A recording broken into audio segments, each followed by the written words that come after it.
हि ओम तत्सत् श्रीमते रामचंद्राय नमः। त्वं परमहंसा स्वादित चरणकमल चिन्मकरन्दाय भक्तजनमानस निवासाय श्रीरामचंद्राय नमः।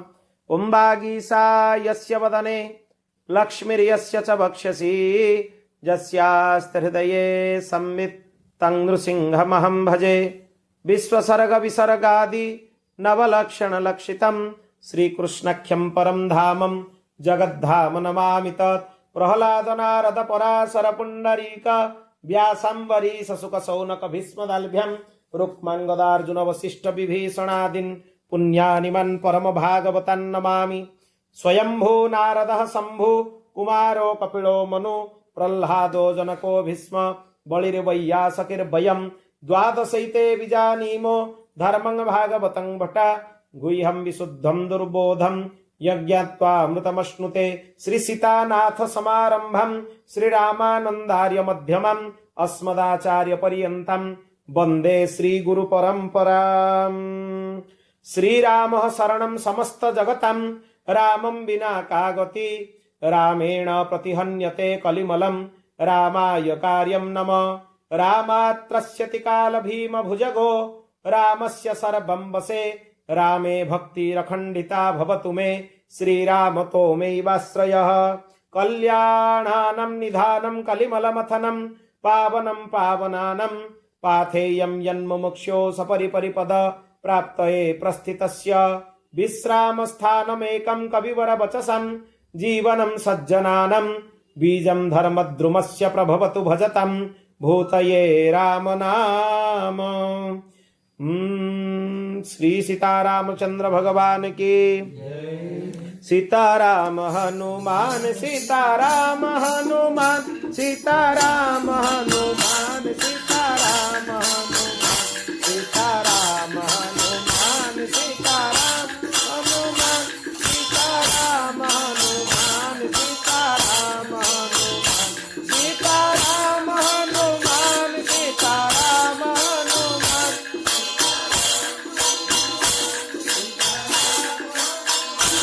सीताराम हनुमान सीताराम हनुमान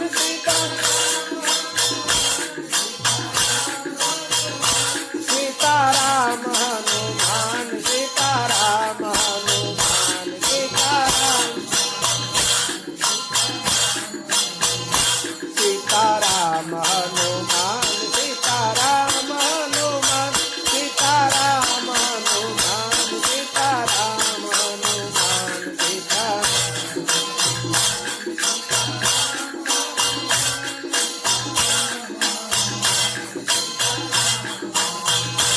सीताराम हनुमान सीताराम हनुमान सीताराम हनुमान सीताराम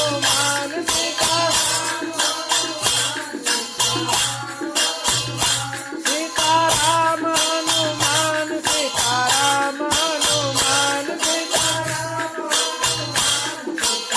सीताराम हनुमान सीताराम हनुमान सीताराम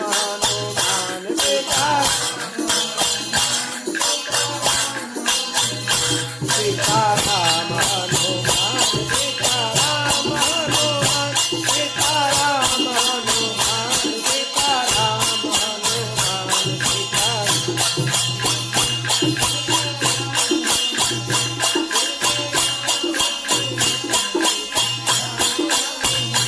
सीताराम हनुमान सीताराम हनुमान सीताराम हनुमान सीताराम हनुमान सीताराम।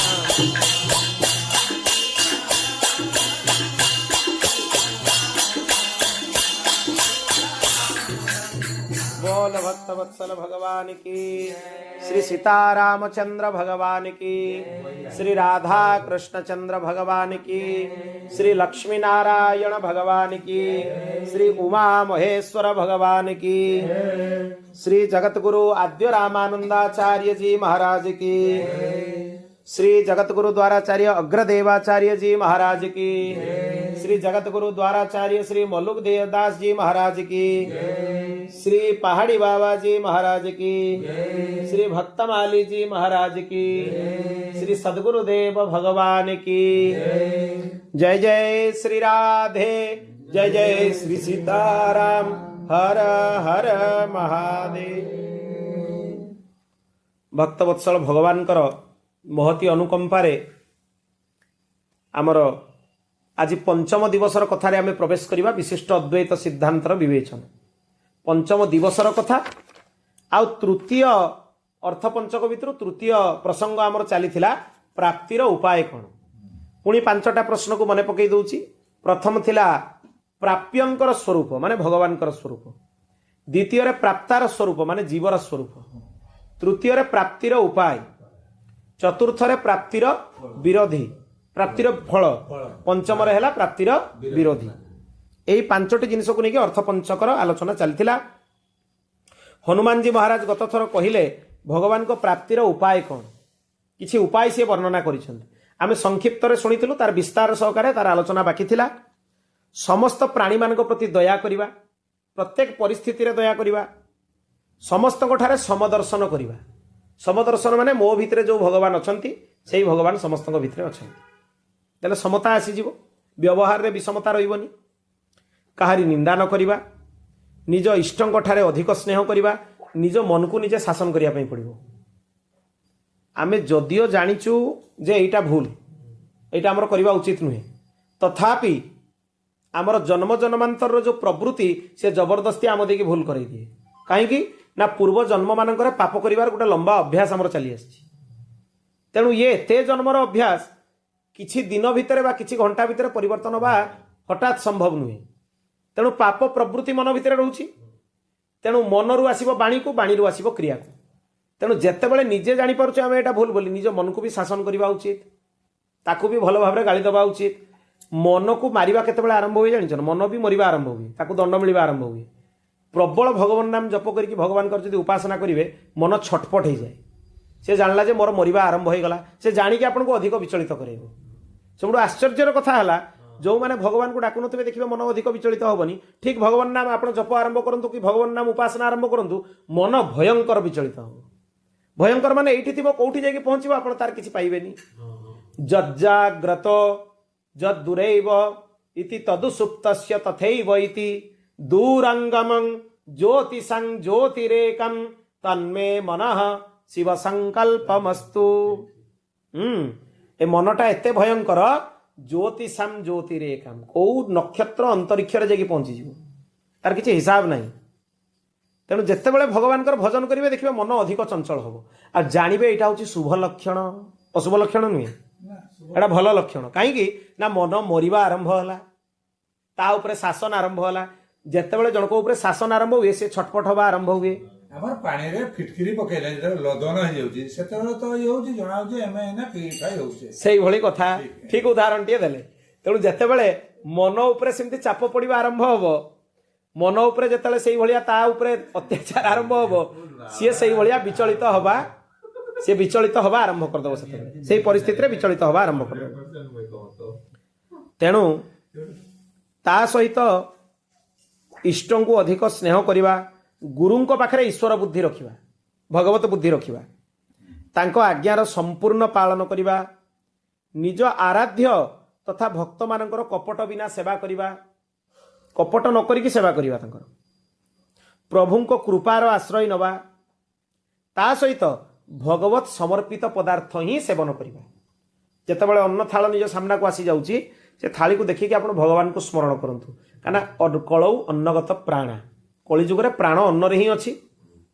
तेणु अन्न रे जदि प्राण अछि, अन्न को भगवत स्वरूप रे प्रणाम करंतु। किछि श्लोक भी अभ्यास करा जाई पारे, श्रीमद् भगवत गीता रे अछि, ब्रह्मार्पणं ब्रह्म हविः ब्रह्माग्नौ ब्रह्मणाहुतं ब्रह्मैव तेन गन्तव्यं ब्रह्म कर्म समाधिना। मन भितर आको स्मरण करि परिबे। श्रीमद् भगवत गीतार 15 अध्याय को पाठ करि परिबे। पुरुषोत्तम योग बा हरिर दाता हरिर भोक्ता हरिर अन्न प्रजापति हरिर्विप्र शरीरेस्तु भुक्ते भुंजयते हरि। भगवान ही अन्नर स्वरूप, खाउथुबा लोक भी हरिंकर स्वरूप, पाचन करुथुबा भी हरिंकर स्वरूप। आ प्रकृत रे भल कथा शुणु गोटे, खाइबार प्रक्रियाटा हूँ गोटे यज्ञ। या जदि बुझीजिबे आ ताले संशय रहिबनी। खाइबाटा हूँ गोटे प्रकार यज्ञ। सविधि जदि खाइबा आपण शिखिजिबे ताले गोटे यज्ञ आपणकर पूरा होइजिबो, यज्ञर फल मिलिबो आपन।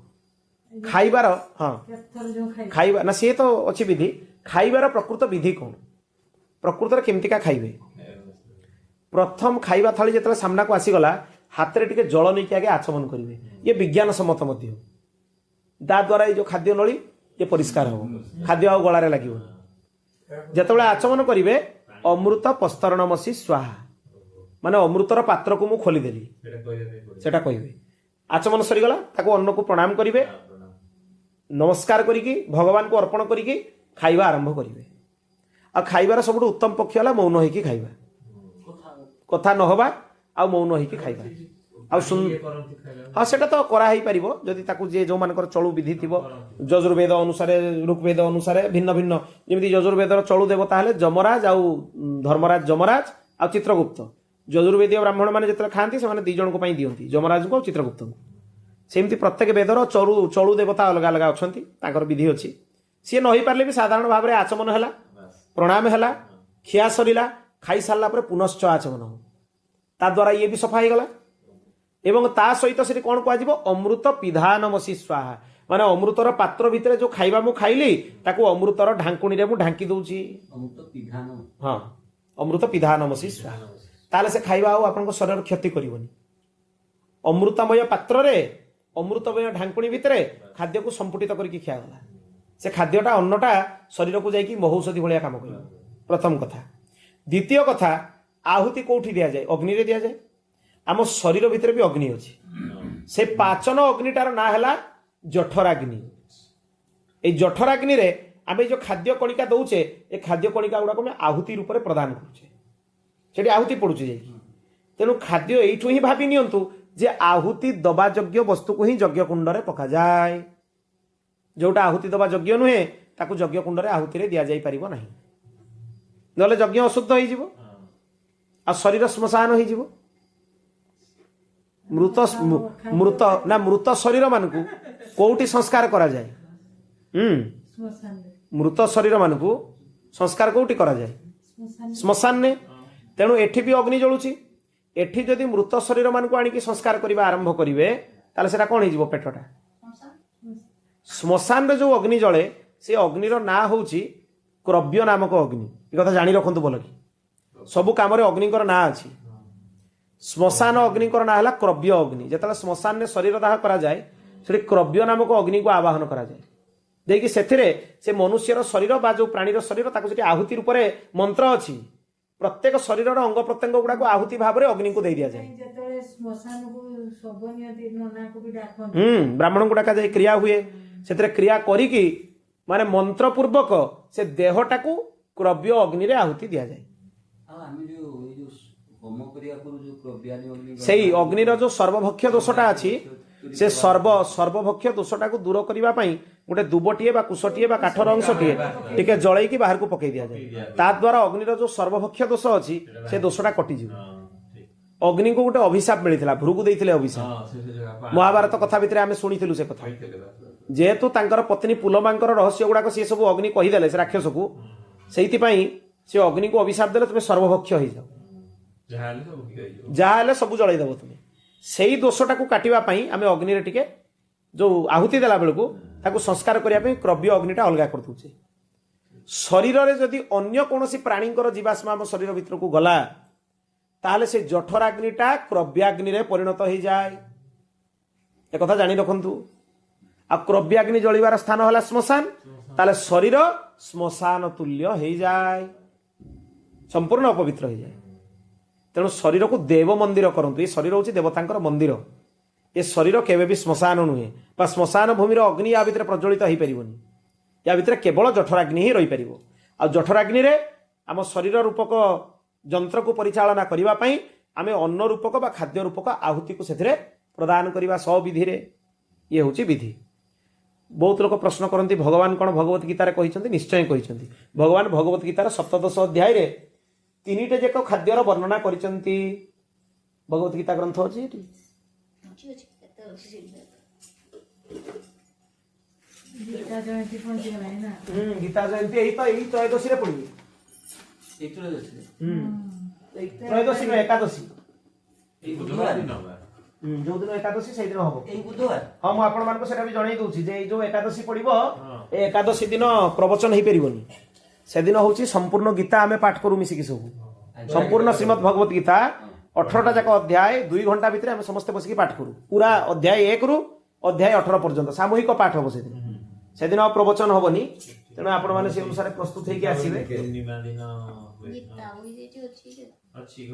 मूल पाठ कईटा दे मूल ग्रंथ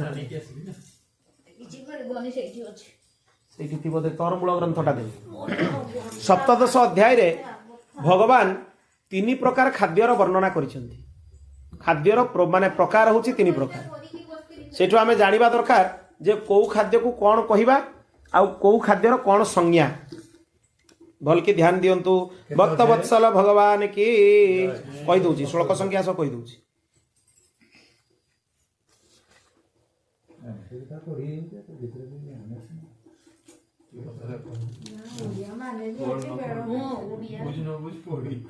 आहार 17 अध्याय श्लोक संख्या 7, 8, 9, 10 है मन रखि 17 माने 17 नंबर अध्याय श्लोक संख्या केते 7, 8, 9, 10 आहार एडी आहार विषय कहि आहार स्तोपि सर्वस्य त्रिविधो भवति प्रिय यज्ञस्तपस्तथा दानम तेषां भेदमिमं शृणु हे अर्जुन 3 प्रकार खाद्यर व्यवस्था अछि सात्विक राजसिक तामसिक सात्विक खाद्य खाइले कौन हम आयु वृद्धि हम शरीर आरोग्य ता सहित भगवान कथा भगवान नाम रे अधिक रुचि आसीबो गोटे कथा जानी भगवान नाम 2 प्रकार जप करा जाए गोटे जबरदस्ती करा जाए आ गोटे रुचिपूर्वक करा जाए जबरदस्ती केते बेले होतबो जेते पर्यंत चित्त शुद्ध होइनी आ चित्त केते पर्यंत शुद्ध होइनी जेते पर्यंत आहार शुद्ध होइनी आहार शुद्ध हो सत्व शुद्धि हेले ध्रुवा स्मृति माने भगवत स्मृति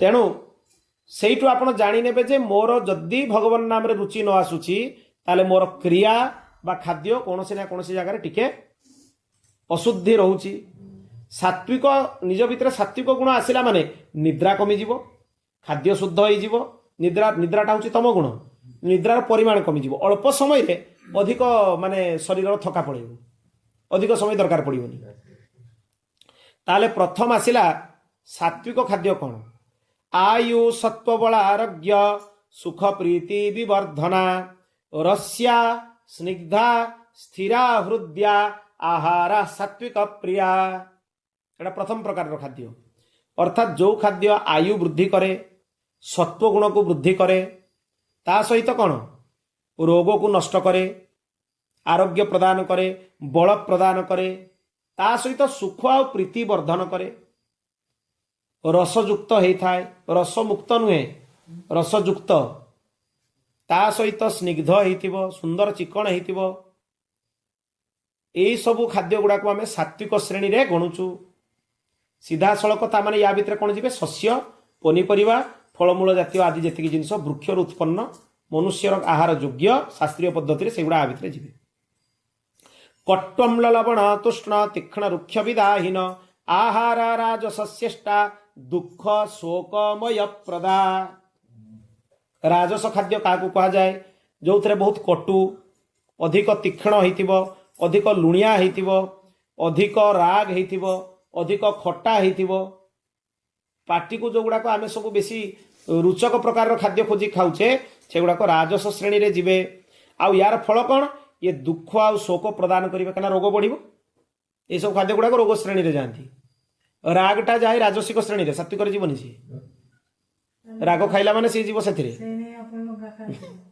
मोर तो देहरे ही जाइनी तापरे गले आमे अंतिम प्रकार खाद्य तामसिक खाद्य जात जामम गोटे जाम है 3 घंटा रुषेई हबार 3 घंटा परे गत रसम जो खाद्य रस शोषि नियाही, पूति जो गुड़ाक दुर्गंध युक्त, पर्युषितम च यत् जोड़ा प्राणी मानकर जीवर अंश विशेष, उचिष्ट अन्यर ऐठा, मपिचा अमेध्यम अमेध्य भी से कथा कहुच्छे आमिष जातीय खाद्य, भोजनम तामस प्रियम एगुड़ा है तामसी लोकंकर भोजन माने राक्षस श्रेणीर लोक मानकर भोजन।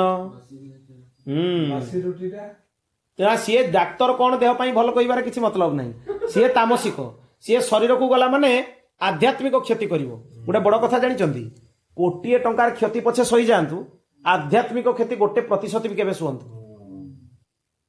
सबु जिनिस रिकवरी होई परिवो, आध्यात्मिक क्षतिर कोनोसी रिकवरी नहीं, कोनोसी रिकवरी नहीं, ଦୁଇଥର ତିନିଥର ରାନ୍ଧି बिल्कुल रिकवरी ଘରେ नहीं। ରାନ୍ଧି ଦେଇକି ସଳା ରଖିଦିଅ ସେଇଟା ବହୁତ କ୍ଷତି। ତିନିଥର ତା ନିୟମ ଶୁଣନ୍ତୁ। ଆଉ ଗୋଟେ କଥା, ଯୋଉ ଖାଦ୍ୟକୁ ଆଉ ଥରେ ରୋଷେଇ ହେଇଥିବା ଖାଦ୍ୟକୁ ଗରମ କରାଯାଏ ତାକୁ ଗ୍ରହଣ ଯୋଗ୍ୟ ନୁହେଁ ସିଏ, ତ କ୍ୟାନ୍ସର ହବ। ସାର୍ କହିଲେ ବେଶୀ ଉଦାହରଣ ଦେଇଦଉଛି। एकदम ତାକୁ ତ ଡାକ୍ତର ବି ମନା କରୁଛନ୍ତି। ଯୋଉ ଖାଦ୍ୟ ଥରେ ରୋଷେଇ ହେଇଥିବ ଯଦି ଦ୍ୱିତୀୟବାର ଗରମ ହବ ତାହେଲେ ସେ ଖାଦ୍ୟ ଦେହ ପାଇଁ ଅତି ଭୟଙ୍କର, ସ୍ଲୋ ପଏଜନ ଭଳିଆ ସେ କାମ କରିବ। ତେଣୁ 3 ଘଣ୍ଟାରୁ ଅଧିକ ହେଲା ପରେ ଗୋଟେ ରୋଷେଇ ଖାଦ୍ୟ ତାକୁ ଖାଇବନି। ସେ ତାମସିକ, ସେ ସାତ୍विକ ଶ୍ରେଣୀର ଖାଦ୍ୟ ହେଲେ ବି ସେ ତାମସିକ, ସେ ରାଜସିକ ଶ୍ରେଣୀର ଖାଦ୍ୟ ହେଲେ ବି 3 ଘଣ୍ଟା ପାରେଲା ପରେ ସିଏ ତାମସିକ। ଟିଫିନ ନେଇଯାଉଛେ ନା ଟିଫିନ ଏମିତି ଜିନିଷ ନେବେ ଯୋଉଟା ରୋଷେଇ ଜିନିଷ ହିଁ ନଥିବ, ରୋଷେଇ ହବା ଜିନିଷ ନ ନେବେ। ତା ସହିତ ଉଚ୍ଚିଷ୍ଟ ଆଉ ଗୋଟେ କଥା ଜାଣି ରଖନ୍ତୁ, କାହାରି ଅଇଁଠା ଖାଇବେନି, ଏଟା ସାଧାରଣ ନିୟମ। କିନ୍ତୁ କୌଣସି ଗୁରୁ ହରି ସନ୍ଥ ତାଙ୍କର ଉଚ୍ଚିଷ୍ଟ ଯଦି ମିଳେ ତାକୁ କେବେ ଛାଡ଼ିବେନି, ଏଟା ସୌଭାଗ୍ୟର ବିଷୟ।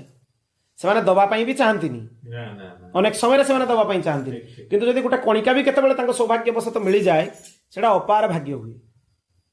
ଆଉ ଆଜି ପର୍ଯ୍ୟନ୍ତ ଆଉ କାହାର କହିଲେ ସାର୍ ଗୁରୁ? ହରି ଗୁରୁ ସନ୍ଥ, ଥରେ ମୋର ସେ କଥା ଆଜି ପର୍ଯ୍ୟନ୍ତ ମନେ ଅଛି ଯେ ପ୍ରକୃତରେ ମହାପୁରୁଷଙ୍କ ଉଚ୍ଚିଷ୍ଟର ଅନେକ ମହିମା। ପ୍ରଥମ କରି ମହାରାଜଜୀଙ୍କୁ ମୁଁ 2011 ମସିହାରେ ଦର୍ଶନ କରିଥିଲି ବୃନ୍ଦାବନରେ। ତାହା ବି ମହାରାଜଜୀଙ୍କୁ ସେତେବେଳକୁ ମୁଁ କେବେ ଦେଖିନି ଟିଭିରେ କି ମୁଁ ଜାଣିନି। ରାଧାକୃଷ୍ଣଜୀ ମହାରାଜ ଯୋଉ ସନ୍ଥ ଥିଲେ ସେ ତାଙ୍କ ସହିତ ମୋତେ ଡାକିକି ନେଲେ, ଜଣେ ବହୁତ ବଡ଼ ଉଚ୍ଚ କୋଟିର ମହାପୁରୁଷଙ୍କୁ ଦର୍ଶନ କରିବ ଚାଲ। ମହାରାଜଜୀଙ୍କୁ ସାମ୍ନାରେ ଦେଖିଲେ, ମହାରାଜଜୀ ଗୋଟେ ଅଦ୍ଭୁତ ଆକର୍ଷଣ, ତାଙ୍କର ସ୍ୱରୂପ ଗୈରିକ ବସ୍ତ୍ର ସହ ସେ ଯୋଉ କଠଉ ଧାରଣ କରିଥିବେ ଯୋଉ ସ୍ୱରୂପ, ସେ ଅଦ୍ଭୁତ ଆକର୍ଷଣ, ସେ ଟାଣି ନେବ ସମସ୍ତଙ୍କୁ। ତେଣୁ ଯେତେବେଳେ ତାଙ୍କୁ ଦେଖିଦେଲି ଗୋଟେ ଅଦ୍ଭୁତ ଆକର୍ଷଣ ଆସିଲା। ଆଉ ପ୍ରଥମ କରି ଯାଇଛି ମୋତେ ଉଚ୍ଚିଷ୍ଟ ପ୍ରଥମ କରି ପ୍ରାପ୍ତ ହୋଇଛି ତାଙ୍କର। ତାର ଏତେ ପ୍ରଭାବ ତାଙ୍କ ପ୍ରତି ଆକର୍ଷଣ ବି ବଢ଼ି ବଢ଼ି ଚାଲିଲା। ସିଏ ନିଜ ଆଡ଼କୁ ନେଇକି ନିଜ ଚରଣରେ ହିଁ ଶରଣାଗତ କରିଦେଲେ। ଭଗବାନ ବଦ୍ରିନାଥଙ୍କ କରୁଣାରୁ ସଦ୍ଗୁରୁଦେବ ଭଗବାନ ମିଳିଛନ୍ତି।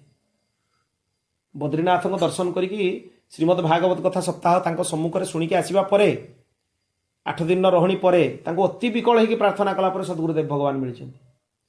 ସଦ୍ଗୁରୁଦେବ ବହୁତ ମାନେ ସହଜରେ ଯେଉଁମାନଙ୍କୁ ମିଳିଯାଉଛନ୍ତି ପ୍ରକୃତରେ ସେମାନେ ତାର ମହତ୍ଵ ବୁଝୁନାହାନ୍ତି। ଯାହାକୁ ବେଶୀ ପାପଡ଼ ବେଲିବା ପାଇଁ ପଡ଼େ ସିଏ ଜାଣେ ତାର ମହତ୍ଵ କ'ଣ। ଭଗବାନ ସଦ୍ଗୁରୁଦେବ ଭଗବାନ ମାନେ ଅଦ୍ଭୁତ ସନ୍ଥ ବି, ଅଦ୍ଭୁତ ମହାପୁରୁଷ, ଆଉ ତାଙ୍କ ଭିତରେ ଭଗବତ ସତ୍ତା ଅଛି ବୋଲି ଆପଣ ବୁଝିନିଅନ୍ତୁ। এইভাবে মহাপুরুষ আর উচ্ছিষ্টর অপার মহিমা। সন্থ উচ্ছিষ্ট একা থাড়িরে 2 জন কেবে ভোজন করিবেনি, দেলে উচ্ছিষ্ট দোষ লাগিব। ଆମ ସାଙ୍ଗରେ ଗୋଟେ ଥିଲେ। ଆଉ ଏମାନଙ୍କ ବ୍ୟତୀତ ଗୃହର କୌଣସି ବ୍ୟକ୍ତିର ଉଚ୍ଚିଷ୍ଟ ଗ୍ରହଣୀୟ ନୁହେଁ, କାହାରି ନୁହେଁ। ହରିଗୁରୁ ସନ୍ଥଙ୍କ ବ୍ୟତୀତ କାହାରି ଉଚ୍ଚିଷ୍ଟ ଗ୍ରହଣୀୟ ନୁହେଁ। ଅପରାଧ ଲାଗିବ, ଉଚ୍ଚିଷ୍ଟ ଖାଇଲେ ମାନେ ଅପରାଧ ଲାଗିବ।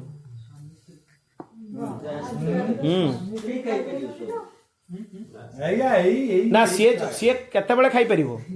ଯଦି ସ୍ୱାମୀ ପ୍ରତି ସ୍ୱାମୀ ଭାବ ଥିବ ଖାଇପାରିବନି, ସ୍ୱାମୀ ପ୍ରତି ଯଦି ଭଗବତ ଭାବ ଥିବ ତାହେଲେ ଖାଇଲେ ଅପରାଧ ଲାଗିବନି। ସେଠି ବି ଗୋଟେ ବିଧାନ ଅଛି। ଯଦି ସ୍ତ୍ରୀ ଗୋଟେ କ'ଣ କରିବ, ସ୍ୱାମୀ ବୋଲି ଭାବିକି ତାଙ୍କର ଉଚ୍ଚିଷ୍ଟ ଖାଇବ, ତାକୁ ବି ଅପରାଧ ଲାଗିବ। ଯଦି ସ୍ୱାମୀ ପାଖରେ ତାର ଭଗବତ ଭାବ ଥିବ, ତାମାନେ ପତିବ୍ରତା ହେଇଥିବ। ଆଉ ଦୁନିଆରେ ବର୍ତ୍ତମାନ 100% ନାରୀ ଭିତରୁ ଆପଣ 100% ଯାଆନ୍ତୁ, କେହି ପତିବ୍ରତା ନୁହେଁ, କେହି ପତିବ୍ରତା ନୁହେଁ। ପାତିବ୍ରତ ଧର୍ମ ହଉଛି ସବୁଠୁ କଷ୍ଟ। ଗୋଟେ ପତିବ୍ରତାର ଗୋଟେ ସନ୍ନ୍ୟାସୀଠୁ ବି ଅଧିକ ମାନେ ମହିମା, ସବୁଠୁ ଅଧିକା ମହିମା। କିନ୍ତୁ ତା ପାଇଁ ଗୋଟିଏ ନିୟମ, ଏକ ହିଁ ଧର୍ମ ଏକ ହିଁ ବ୍ରତ ନେମା, ମନ କ୍ରମ ବଚନ ପତି ପଦ ପ୍ରେମା। କେବଳ ନିଜର ପତି ହିଁ ତାଙ୍କ ପାଇଁ ଭଗବାନ। ପତିଙ୍କ ଛଡ଼ା ତାକୁ ଦ୍ୱିତୀୟ ଗତି ନାହିଁ। ଭଗବତ ଭାବରେ ତାଙ୍କର ପୂଜା କରିବ, ତାଙ୍କର ଚରଣ ବନ୍ଦନା କରିବ, ଚରଣ ଧୌତ କରିକି ତାଙ୍କର ଚରଣ ଜଳକୁ ପ୍ରତ୍ୟେକ ଦିନ ଗ୍ରହଣ କରୁଥିବ। এইଭଳି ନିଷ୍ଠା ଯାହାର ଥିବ, ସେଇ ନିଷ୍ଠା ଯାହାର ଥିବ, ସିଏ ଯଦି ପତିଙ୍କର ଉଚ୍ଚିଷ୍ଟ ଗ୍ରହଣ କରେ ତାହେଲେ ତାକୁ ଅପରାଧ ଲାଗିବନି। ଆଉ ସାଧାରଣ ଭାବରେ ଯଦି ଖାଇବ ଘୋର ଅପରାଧ ଲାଗିବ, କିଛି ଲାଭ ନା। ଏଇ ଭାବନା ଯଦି ଥିବ ପ୍ରକୃତରେ ସେମାନେ ବି ଠିକ କହୁଛନ୍ତି। ନା ନାଇଁ, ଗୋଟେ କଥା ହଉଛି, ଯଦିଓ ନା ନାଇଁ ନିଷ୍ଠାଟା କାହାକୁ କହିକି କୁହାଯାଇନି। ନିଷ୍ଠା ଗୋଟେ କଥା ବୁଝି ରଖନ୍ତୁ, ନିଷ୍ଠା କେବେ ବି କାହାକୁ କହିକି କରାଯାଇ ପାରିବନି। ଯଦି ନିଜ ଭିତରୁ ନିଷ୍ଠା ଆସିବ, ଆଚ୍ଛା ନିଷ୍ଠାଟା କେତେବେଳେ ଆସିବ? ଗୋଟେ ନାରୀ ଭିତରେ ତାର ପିତାମାତା ତାକୁ ଯଦି ଠିକ ସଂସ୍କାର ଦେଇଥିବେ, ଉଚିତ ସଂସ୍କାର ଦେଇଥିବେ, ତାହେଲେ ଯାଇକି ତାର ଆସିବ ନିଷ୍ଠା ପତିଚରଣ। କଣ୍ଡିସନ ନାହିଁ। ସ୍ୱାମୀ ସେମାନେ ବୋଧେ ମତେ ଶୁଆଇଲା ଭଳିଆ ହେଲେ ତୁମେ ସ୍ୱାମୀ ହବ, ମତେ ଯଦି ଶୁଆଇବ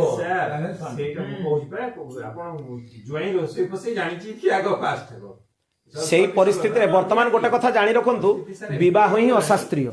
ସ୍ପଷ୍ଟ କଥା ମୁଁ ଆପଣଙ୍କୁ କହିଦେଉଛି, ଶାସ୍ତ୍ରର ବିଧାନ ଯାହା ମୁଁ ଥରେ କହିବି ସାରିଥିଲି ମହାଭାରତ କଥା ସମୟରେ। ଯଦିଓ ଏଟା ଶୁଣିବା ପାଇଁ କଡ଼ୁଆ ଲାଗିବ, କିନ୍ତୁ ଏଟା ଶାସ୍ତ୍ରର ବିଧାନ, ଆଉ ଏଟା ଅତି ନିରାଟ ସତ। ବିବାହର ବିଧାନ ହିଁ ଅଶାସ୍ତ୍ରୀୟ। ଯୋଉ କନ୍ୟାର କନ୍ୟାଦାନ ହଉଛି ସେ କନ୍ୟାଦାନ ଯୋଗ୍ୟ ନୁହେଁ। କାହିଁକି? ରଜ ଦର୍ଶନ କରିବା ପରେ ତାର କନ୍ୟାତ୍ୱ ନଷ୍ଟ ହୁଏ। ମୂର୍ଖମାନେ କହିଲେ ଯେ ପ୍ରକୃତରେ ଗୋଟେ କନ୍ୟାର 18 ବର୍ଷ ନହେଲେ ବିବାହ କରାଯାଇ ପାରିବନି, ସବୁ ବିଧାନ କରିଛନ୍ତି, ନିୟମ କରିଛନ୍ତି। ପ୍ରକୃତରେ କନ୍ୟାର କନ୍ୟାଦାନ ବାଲ୍ୟ ବିବାହ ବିଧ କାହିଁକି ଥିଲା? କନ୍ୟାର କନ୍ୟାତ୍ୱ 10-11 ବର୍ଷ ପରେ ହିଁ ନଷ୍ଟ ହେଇଯାଏ, ଆଉ ସେ କନ୍ୟା ଯୋଗ୍ୟ ନୁହେଁ। ଅତ ଊର୍ଧ୍ୱଂ ରଜସ୍ୱଲା, ତା ଉପରକୁ ଯଦି ଗଲା ତାର ଦାନ ଯୋଗ୍ୟ ନୁହେଁ। ଆଉ ଯୋଉ ପିତା ତାର ସେଇଭଳି କନ୍ୟାଙ୍କର ଦାନ କରିବ ତାଙ୍କୁ ଘୋର ଅପରାଧ ଲାଗିବ, ପାପ ଲାଗିବ। ନା ମୁଁ ସିନ୍ଦୁର ଲଗେଇଲିନି ସେ ତେଣୁ ଯେତେବେଳେ କଣ୍ବ ଋଷିଙ୍କର କଥା ଆସିଲା ମହାଭାରତରେ, ସେରେ ଗୋଟେ ଅଦ୍ଭୁତ କଥା କୁହାଯାଇଛି। କଣ୍ବ ଋଷି ଭାରି ପ୍ରସନ୍ନ ହେଇଗଲେ ଯେ ଯାହା ହଉ ଶକୁନ୍ତଳା, କଥା ମଝିରେ କାହିଁ ଆଡୁ ସିଆଡୁ କଥାବାର୍ତ୍ତା କରୁଛ, ଗୁଡାଏ ଆଡୁ ସିଆଡୁ କଥା ଅନ୍ୟମନସ୍କ ହଉଛ।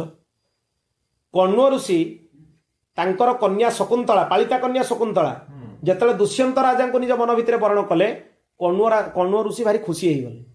କାହିଁକି ନା ଶକୁନ୍ତଳାଙ୍କର ରଜ ଦର୍ଶନ ସରିବା ପରେ ସିଏ ଆଉ ଦାନର ଯୋଗ୍ୟ ନଥିଲେ।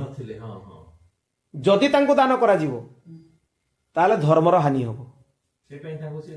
ଯେତେବେଳେ ସେ ଦୁଷ୍ୟନ୍ତଙ୍କ ସାଙ୍ଗରେ ପଳେଇଲେ ଭାରି ପ୍ରସନ୍ନ ହେଇଗଲେ। ସେ କହିଲେ ଯାଉ କ୍ଷତ୍ରିୟ ବିଧିରେ ବିବାହ 8 ପ୍ରକାର ହୁଏ। ଶାସ୍ତ୍ରୀୟ ବିଧାନ 8 ପ୍ରକାର ଅଛି। ବ୍ରାହ୍ମ ବିବାହ, ଆର୍ଷ ବିବାହ, ଏଇଟା ବ୍ରାହ୍ମଣଙ୍କ ପାଇଁ। ବେଦ ମନ୍ତ୍ରକୁ ସାକ୍ଷୀ ରଖିକି ବ୍ରାହ୍ମଣର ପଦ୍ଧତିରେ କରାଯିବ। ଅଗ୍ନିକୁ ସାକ୍ଷୀ ରଖିକି ଯଦି ପତି ପତ୍ନୀ ଉଭୟ ବି ବିବାହ କରିବେ ତାକୁ କୁହାଯାଏ କ୍ଷତ୍ରିୟ ମାନଙ୍କର ଗାନ୍ଧର୍ବ ବିବାହ। କେବଳ କ୍ଷତ୍ରିୟ ମାନଙ୍କ ପାଇଁ ପ୍ରଯୁଜ୍ୟ, ଆଉ କାହା ପାଇଁ ପ୍ରଯୁଜ୍ୟ ନୁହେଁ। କିନ୍ତୁ ତାଙ୍କୁ ବି ବିବାହ ରୁଚା ଆସୁଥିବା ଦରକାର। ସେ ରୁଚା ଗୁଡାର ପାଠ ତାଙ୍କୁ କରିବା ପାଇଁ ପଡିବ। ତା ସହିତ ବିଭିନ୍ନ ପ୍ରକାର ବିବାହ ଅଛି। ଆସୁର ପୈଶାଚ ବିବାହ ପର୍ଯ୍ୟନ୍ତ ବି ଅଛି। ପଇସା ଦେଇକି କନ୍ୟାକୁ ନେଇ ଆସିବା, ଜବରଦସ୍ତି ବଳପୂର୍ବକ ବିବାହ କରିବା, ଏଗୁଡ଼ା ସବୁ ଆସୁର ଆଉ ପୈଶାଚ ବିବାହ ଶ୍ରେଣୀରେ ଯାଏ। ତେଣୁ ବର୍ତ୍ତମାନର ଯୋଉ ବିବାହ, ସେ ବିବାହରେ କନ୍ୟାଦାନର ବିଧି ହିଁ ନାହିଁ। କନ୍ୟାଦାନ ବିନା କନ୍ୟାଦାନରେ ବିବାହ ହେଇପାରିବ? କନ୍ୟାଦାନର ଆବଶ୍ୟକତା ନାହିଁ। ନା ନା, ସେ କଥା ନୁହେଁ। ଯଦି ତାର ବିଧାନର ପାଳନ କରାଯାଇ ପାରିବନି, ଶାସ୍ତ୍ରୀୟ ପକ୍ଷ କଣ ବିଚାର କରିବା ଉଚିତ? ଶାସ୍ତ୍ରୀୟ ପକ୍ଷ କଣ କନ୍ୟାଦାନଟି ହବନି, ଆଉ ସବୁ କାମ ଗୁଡା ହବ। କନ୍ୟାଦାନର ଆବଶ୍ୟକତା ନାହିଁ। ବିବାହର ବାକି ଯୋଉ ରୁଚା ସବୁ ଯୋଉ ସବୁ କର୍ମ ଅଛି ସେଗୁଡା କରାହବ, କନ୍ୟାଦାନ କରାଯିବ। ଏବେ ଦକ୍ଷିଣ ଭାରତରେ ଅଗ୍ନିହୋତ୍ର ପରମ୍ପରା ଏବେ ବି ଅଛି। ଅଗ୍ନିହୋତ୍ର ପରମ୍ପରାର ବିଧି କଣ? ଯୋଉ କନ୍ୟାର କନ୍ୟାଦାନ ହେଇପାରୁଥିବ ସେଇଭଳି କନ୍ୟା ଯଦି ବିବାହ କରିବ, ତାହେଲେ ସେ 2 ଜଣ ପତି ପତ୍ନୀ ବସିକି ଅଗ୍ନିହୋତ୍ର ରୂପକ ଅଖଣ୍ଡ ଅଗ୍ନିକୁ ରକ୍ଷା କରିବେ। ଇଏ ହଉଛି ଅଗ୍ନିହୋତ୍ରର ବିଧି। ଆଉ କେବଳ ଦକ୍ଷିଣ ଭାରତରେ এই ବିଧି ବର୍ତ୍ତମାନ ଚାଲିଛି, ଆଉ ସମ୍ପୂର୍ଣ୍ଣ ଭାରତ ବର୍ଷରେ ନାହିଁ। ଆଜିକାଲି ଲୋକ ଡେଙ୍ଗୁରା ପିଟିକି ସନାତନ ଧର୍ମର ଉତ୍ଥାନ ପାଇଁ ଯାଉଛନ୍ତି। ନିଜେ ସନାତନର ମାନବିନ୍ଦୁ ହିଁ ତାଙ୍କୁ ଜଣା ନାହିଁ, ଶାସ୍ତ୍ର ହିଁ ପଢୁନାହାନ୍ତି। କୋଉଠୁ ସନାତନ ସେମାନେ କରିବେ? ଆଧୁନିକ ବିଚାରଧାରାରେ ସନାତନ ଧର୍ମର ସୃଷ୍ଟି ହେଇପାରିବନି। ସନାତନ ମାନେ ଯୋଉଟା ଆଜି ପର୍ଯ୍ୟନ୍ତ ଚାଲି ଆସିଛି, ଆଧୁନିକ ବିଚାରଧାରା ସହିତ ତାର କୌଣସି ସମ୍ପର୍କ ନାହିଁ, ବା କୌଣସି ବିଧିବିଧାନ ଯୋଉଗୁଡା ନିୟମ ନୀତି କରାହଉଛି ତା ସହିତ ବି ତାର କୌଣସି ସମ୍ପର୍କ ନାହିଁ। ତେଣୁ ବିଧାନ କେମିତି ହବା ଉଚିତ? ଶାସ୍ତ୍ର ଯାହା ଲେଖିଛନ୍ତି। तार अनुमोदन हवा उचित। तेणु एबे जेहेतु ये आईन सम्मत नुहे दक्षिण भारतर से ब्राह्मण माने विधि रक्षा पाई बाल्य कालरू तांको पुत्र आ कन्यांकर विवाह करई दिया जाउची। तापरे कन्या जोठी ता बापा घर रही रहिबा कथा पाठ पढुची पुणी जेतले लौकिक विवाहर गोटे विधि आसुची समय हो जाउची बयस हो जाउची खाली गोटे लोकाचार रे विवाहटी कर दिया जाउची किंतु अग्निहोत्र रक्षा तांकर हेगला कारण सविधि रे विवाह उचित बयस रे कर दिया जाइछि। ସେଇଟା ସେତେବେଳେ ଏବେ ଆଉ କଣ ସବୁ ଭ୍ରଷ୍ଟ ହେଇଯାଇଛି। चिंता करंतु ସେ ହେଲା କଥା ନା। ता सहित आउ गोटे कथा जानी रखंतु जदि निज वर्णर कन्या को विवाह न करिक अन्य वर्णर कन्या को विवाह कले ताले कौन हम चारि प्रकार वर्ण ब्राह्मण क्षत्रिय वैश्य शूद्र। जदि सी उच्च वर्णर कन्या है जो पिला जन्म हम ताकू अनुलोम वर्ण संकर कह जाए से वर्ण संकर से पिला तुम वर्णर नुहे। आउ जदि से कन्या नीच वर्णर है से पिलाटा जो जन्म हम ताकू विलोम वर्ण संकर कह जाए।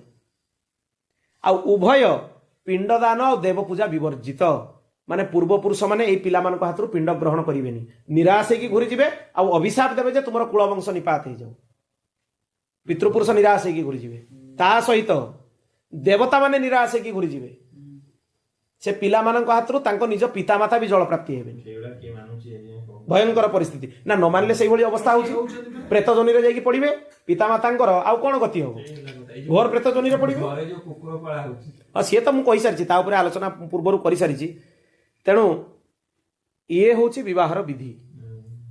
तेणु निज वर्ण शास्त्रीय पद्धति रे जदि विवाह करिवो ताले विवाहटा गृहस्थ धर्म भितरे जीवो नहले किछि गृहस्थ धर्म तुमर नाही घोर भ्रष्ट शास्त्रीय विधान न उल्लंघन आ जहार दंड भी बहुत भयंकर हो। पिला गुड़ा कहीं कुसंस्कारी होउचंती जो पिला वर्ण संकर दोष तार नथिबो निज कुल परंपरा गोत्र परंपरा रे ताकू विद्या मिलिथिबो ताले से पिला केबे भी भ्रष्ट होबनी ताकू बुझाइया पई पड़िबनी जबरदस्ती करिया पई पड़िबनी कि दंड भी दवा पई पड़िबनी से आपे बुझी जिवो। आउ निजर जदि कुल गोत्र वर्तमान पर्यंत शुद्ध होइके थिबो केबे ना केबे से कुल भितरे सेई जो ऋषिंकर परंपरा थिबो काहा ना काहा भितरे निश्चय प्रकट हो कारण से ऋषि वर्चस्वटा नष्ट होइनी आ थरे जदि ऋषि वर्चस्व नष्ट हो जाइछि ताले से कुल गोत्र उभयर भयंकर परिस्थिति हम। तेणु या प्रति बहुत सावधान हवा उचित गृहस्थ मान जो विधान मु वर्तमान वर्णना कली या प्रति विशेष सावधान हवा उचित। जदि यही विधि विवाह हम ताले जाकि से गृहस्थ धर्मर अधिकारी अन्यथा से देवकर्म पितृकर्म कौन कर्मर अधिकारी ही रही। गृहस्थ धर्म विवाह कौन पर करा जाए विवाहर उद्देश्य कौन दीटी काम नंबर 1 एक नंबर काम है पितृकर्म करवा द्वितीय काम है देवकर्म करवा ए दुईटारे अधिकार प्राप्त होगापी विवाह करा जाए कहीं विवाह न कला माने दुईटा कर्म अधिकार मिलेनी। देवकर्म माने देवतांकर पूजा यज्ञ यज्ञ कला बेलू पत्नी डाहण पाखे बसवे पत्नी युक्त नहेले यज्ञ करि परिबोनी देवकर्म। पितृकर्म कला बेलू पत्नी बाम पाखे बसवे नहले पितृकर्म हो परिबोनी। तेणु यही दुईटा कर्म अधिकार करिब सीए किंतु सेटाको सेते सांप्रतिक परिस्थिति रे सेते भल धरा जीवनी उत्तम विधान होची या। तेणु गृहस्थ धर्मर रक्षा पाई विवाह करा जाए यही दुईटी क्रिया पाई विवाह करा जाए अन्यथा किछि वाक्य नहीं यही कथा ही उच्चारण हुए विवाह रे। तेणु ताकू बुझी जिबा उचित। तेणु निजर भगवत मार्ग को प्रशस्त करिवा पाई आमको संपूर्ण शास्त्रीय विधान को पालन करिया पाई पड़िबो। बिना शास्त्रीय विधानर पालन रे निजर कल्याण असंभव ये गोटे कथा। द्वितीय कथा अंतर्शौच बहिर्शौचर पालन भारी ध्यान देवे कथा को। अंतर्शौच माने निजर चित्त जेमिति अशुद्ध न हुए चित्त अशुद्ध न हुए माने जेमिति मन वाणी क्रिया बुद्धि अंतकरण एगुड़ा शुद्ध होइकी रहिबो एटा अंतशौच। भितरु कहा प्रति खराब चिंताधारा रखिबोनी परश्री कातरता रखिबोनी अन्यर भल देखिले सही न पारिबा को कहा जाय परश्री कातरता। आ जे परश्री कातरता को धारण करिबो सी भगवत सत्संग भगवत कथार अधिकारी नुहे सी अनधिकारी ताको सुनैबा उचित नुहे परी कथा। द्वितीय रहला बहिर्शौच जो क्रिया रे जो शौचतार वर्णना होइछि स्नान संध्या ତା ସହିତ ମଳମୂତ୍ର ଆଦି ତ୍ୟାଗ ସମୟରେ ହସ୍ତପାଦ ପ୍ରକ୍ଷାଳନ, ଯେତିକି ଥର ଯେମିତି ମୁଖ ଶୋଧନ, ଖାଇବା ପରେ ମୁଖ ଶୋଧନ, ବାରମ୍ବାର ଯୋଉଭଳି ଯୋଉ ଯୋଉ ଶୌଚ କ୍ରିୟାର ବର୍ଣ୍ଣନା କରାହେଇଛି ତାକୁ ବିଧିବତ ପାଳନ କରିବାକୁ ପଡ଼ିବ। ନ କଲେ ହବ କ'ଣ? ଯଦି ତାର ପାଳନ ଠିକରେ ନ ହୁଏ ତାହେଲେ ଏଇ ଅବସ୍ଥାରେ ଯଦି ଭଗବତ ଉପାସନା କରିବ ତାହେଲେ ତୁମକୁ ଭଗବତ ଉପାସନାରେ ଚିତ୍ତଶୁଦ୍ଧି ହବନି, କାମ କ୍ରୋଧ ଆଦି ବିକାର ଗୁଡାକ ଜାଗ୍ରତ ହେଇଯିବ। ଆଉ ଫଳ ବୁଝୁଛନ୍ତି ତ କ'ଣ? ଆପଣ କରିବେ ଭଗବତ ଉପାସନା କିନ୍ତୁ ଆପଣଙ୍କ ଭିତରେ ବିକାର ଜାଗ୍ରତ ହେଇଯିବ। କାହିଁକି ନା ଶୌଚତାର ପାଳନ କରାଯାଇନାହିଁ। ଇଏ ଗୋଟେ କଥା। ଦ୍ୱିତୀୟରେ ଯେତେବେଳେ ଭଗବାନ ନାମ ଜପ କରିବେ, ଭଗବାନ ନାମ ଜପରେ ବି 10 ପ୍ରକାର ଅପରାଧ ଅଛି। ସେ 10ଟା ଅପରାଧକୁ ଯଦି ନ ଛାଡ଼ିବେ ତାହେଲେ ଆପଣଙ୍କୁ ଭଗବାନ ନାମର ଫଳ ବି ମିଳିବ ନାହିଁ। କ'ଣ କ'ଣ ଅପରାଧ ମନେ ରଖନ୍ତୁ, ଦରକାର ପଡ଼ିଲେ ଆକୁ ଲେଖିବି ନେବେ। ସତତମ ନିନ୍ଦା ନାମ୍ନ ପରମମ୍ ଅପରାଧାମ ବିତନ୍ନୁତେ ୟତଃ ଖ୍ୟାତିମ୍ ୟତମ୍ କଥମ୍ ସହତେ ତଦବିଗର୍ହିତମ୍। ଭଗବାନଙ୍କର ଭକ୍ତମାନଙ୍କର ନିନ୍ଦା କରିବା। କୌଣସି ଭଗବତ ଭକ୍ତର ନିନ୍ଦା କରିବେନି। ଯଦି ଆପଣ ଭଗବତ ଭଜନ କରୁଥିବେ ଆଉ ଭଗବତ ଭକ୍ତର ନିନ୍ଦା କରିବେ ତାହେଲେ ଆପଣଙ୍କୁ ନାମ ଅପରାଧ ଲାଗିବ। ଏଟା ପ୍ରଥମ ଅପରାଧ। ଦ୍ୱିତୀୟ, ଭଗବାନ ଶିବ ଆଉ ଭଗବାନ ବିଷ୍ଣୁଙ୍କ ଭିତରେ ଭେଦ କରିବେନି। ଯଦି ଭେଦ କରିବେ ହରି ଆଉ ହରଙ୍କ ଭିତରେ ତାହେଲେ ଆପଣଙ୍କୁ ନାମ ଅପରାଧ ଲାଗିବ। ଭଗବତ ଭଜନର ଫଳ କିଛି ପ୍ରାପ୍ତ ହେବନି। ତୃତୀୟରେ ଗୁରୁଙ୍କୁ ଅବମାନନା କରିବା। ଗୁରୁ ବାକ୍ୟର ଅବମାନନା, ଗୁରୁଙ୍କ ପାଖରେ ମନୁଷ୍ୟ ବୁଦ୍ଧି ଆଉ ଗୁରୁଙ୍କୁ ମଣିଷ ଭାବିକି କ୍ରିୟା କରିବା, ଇଏ ତୃତୀୟ ନାମ ଅପରାଧ।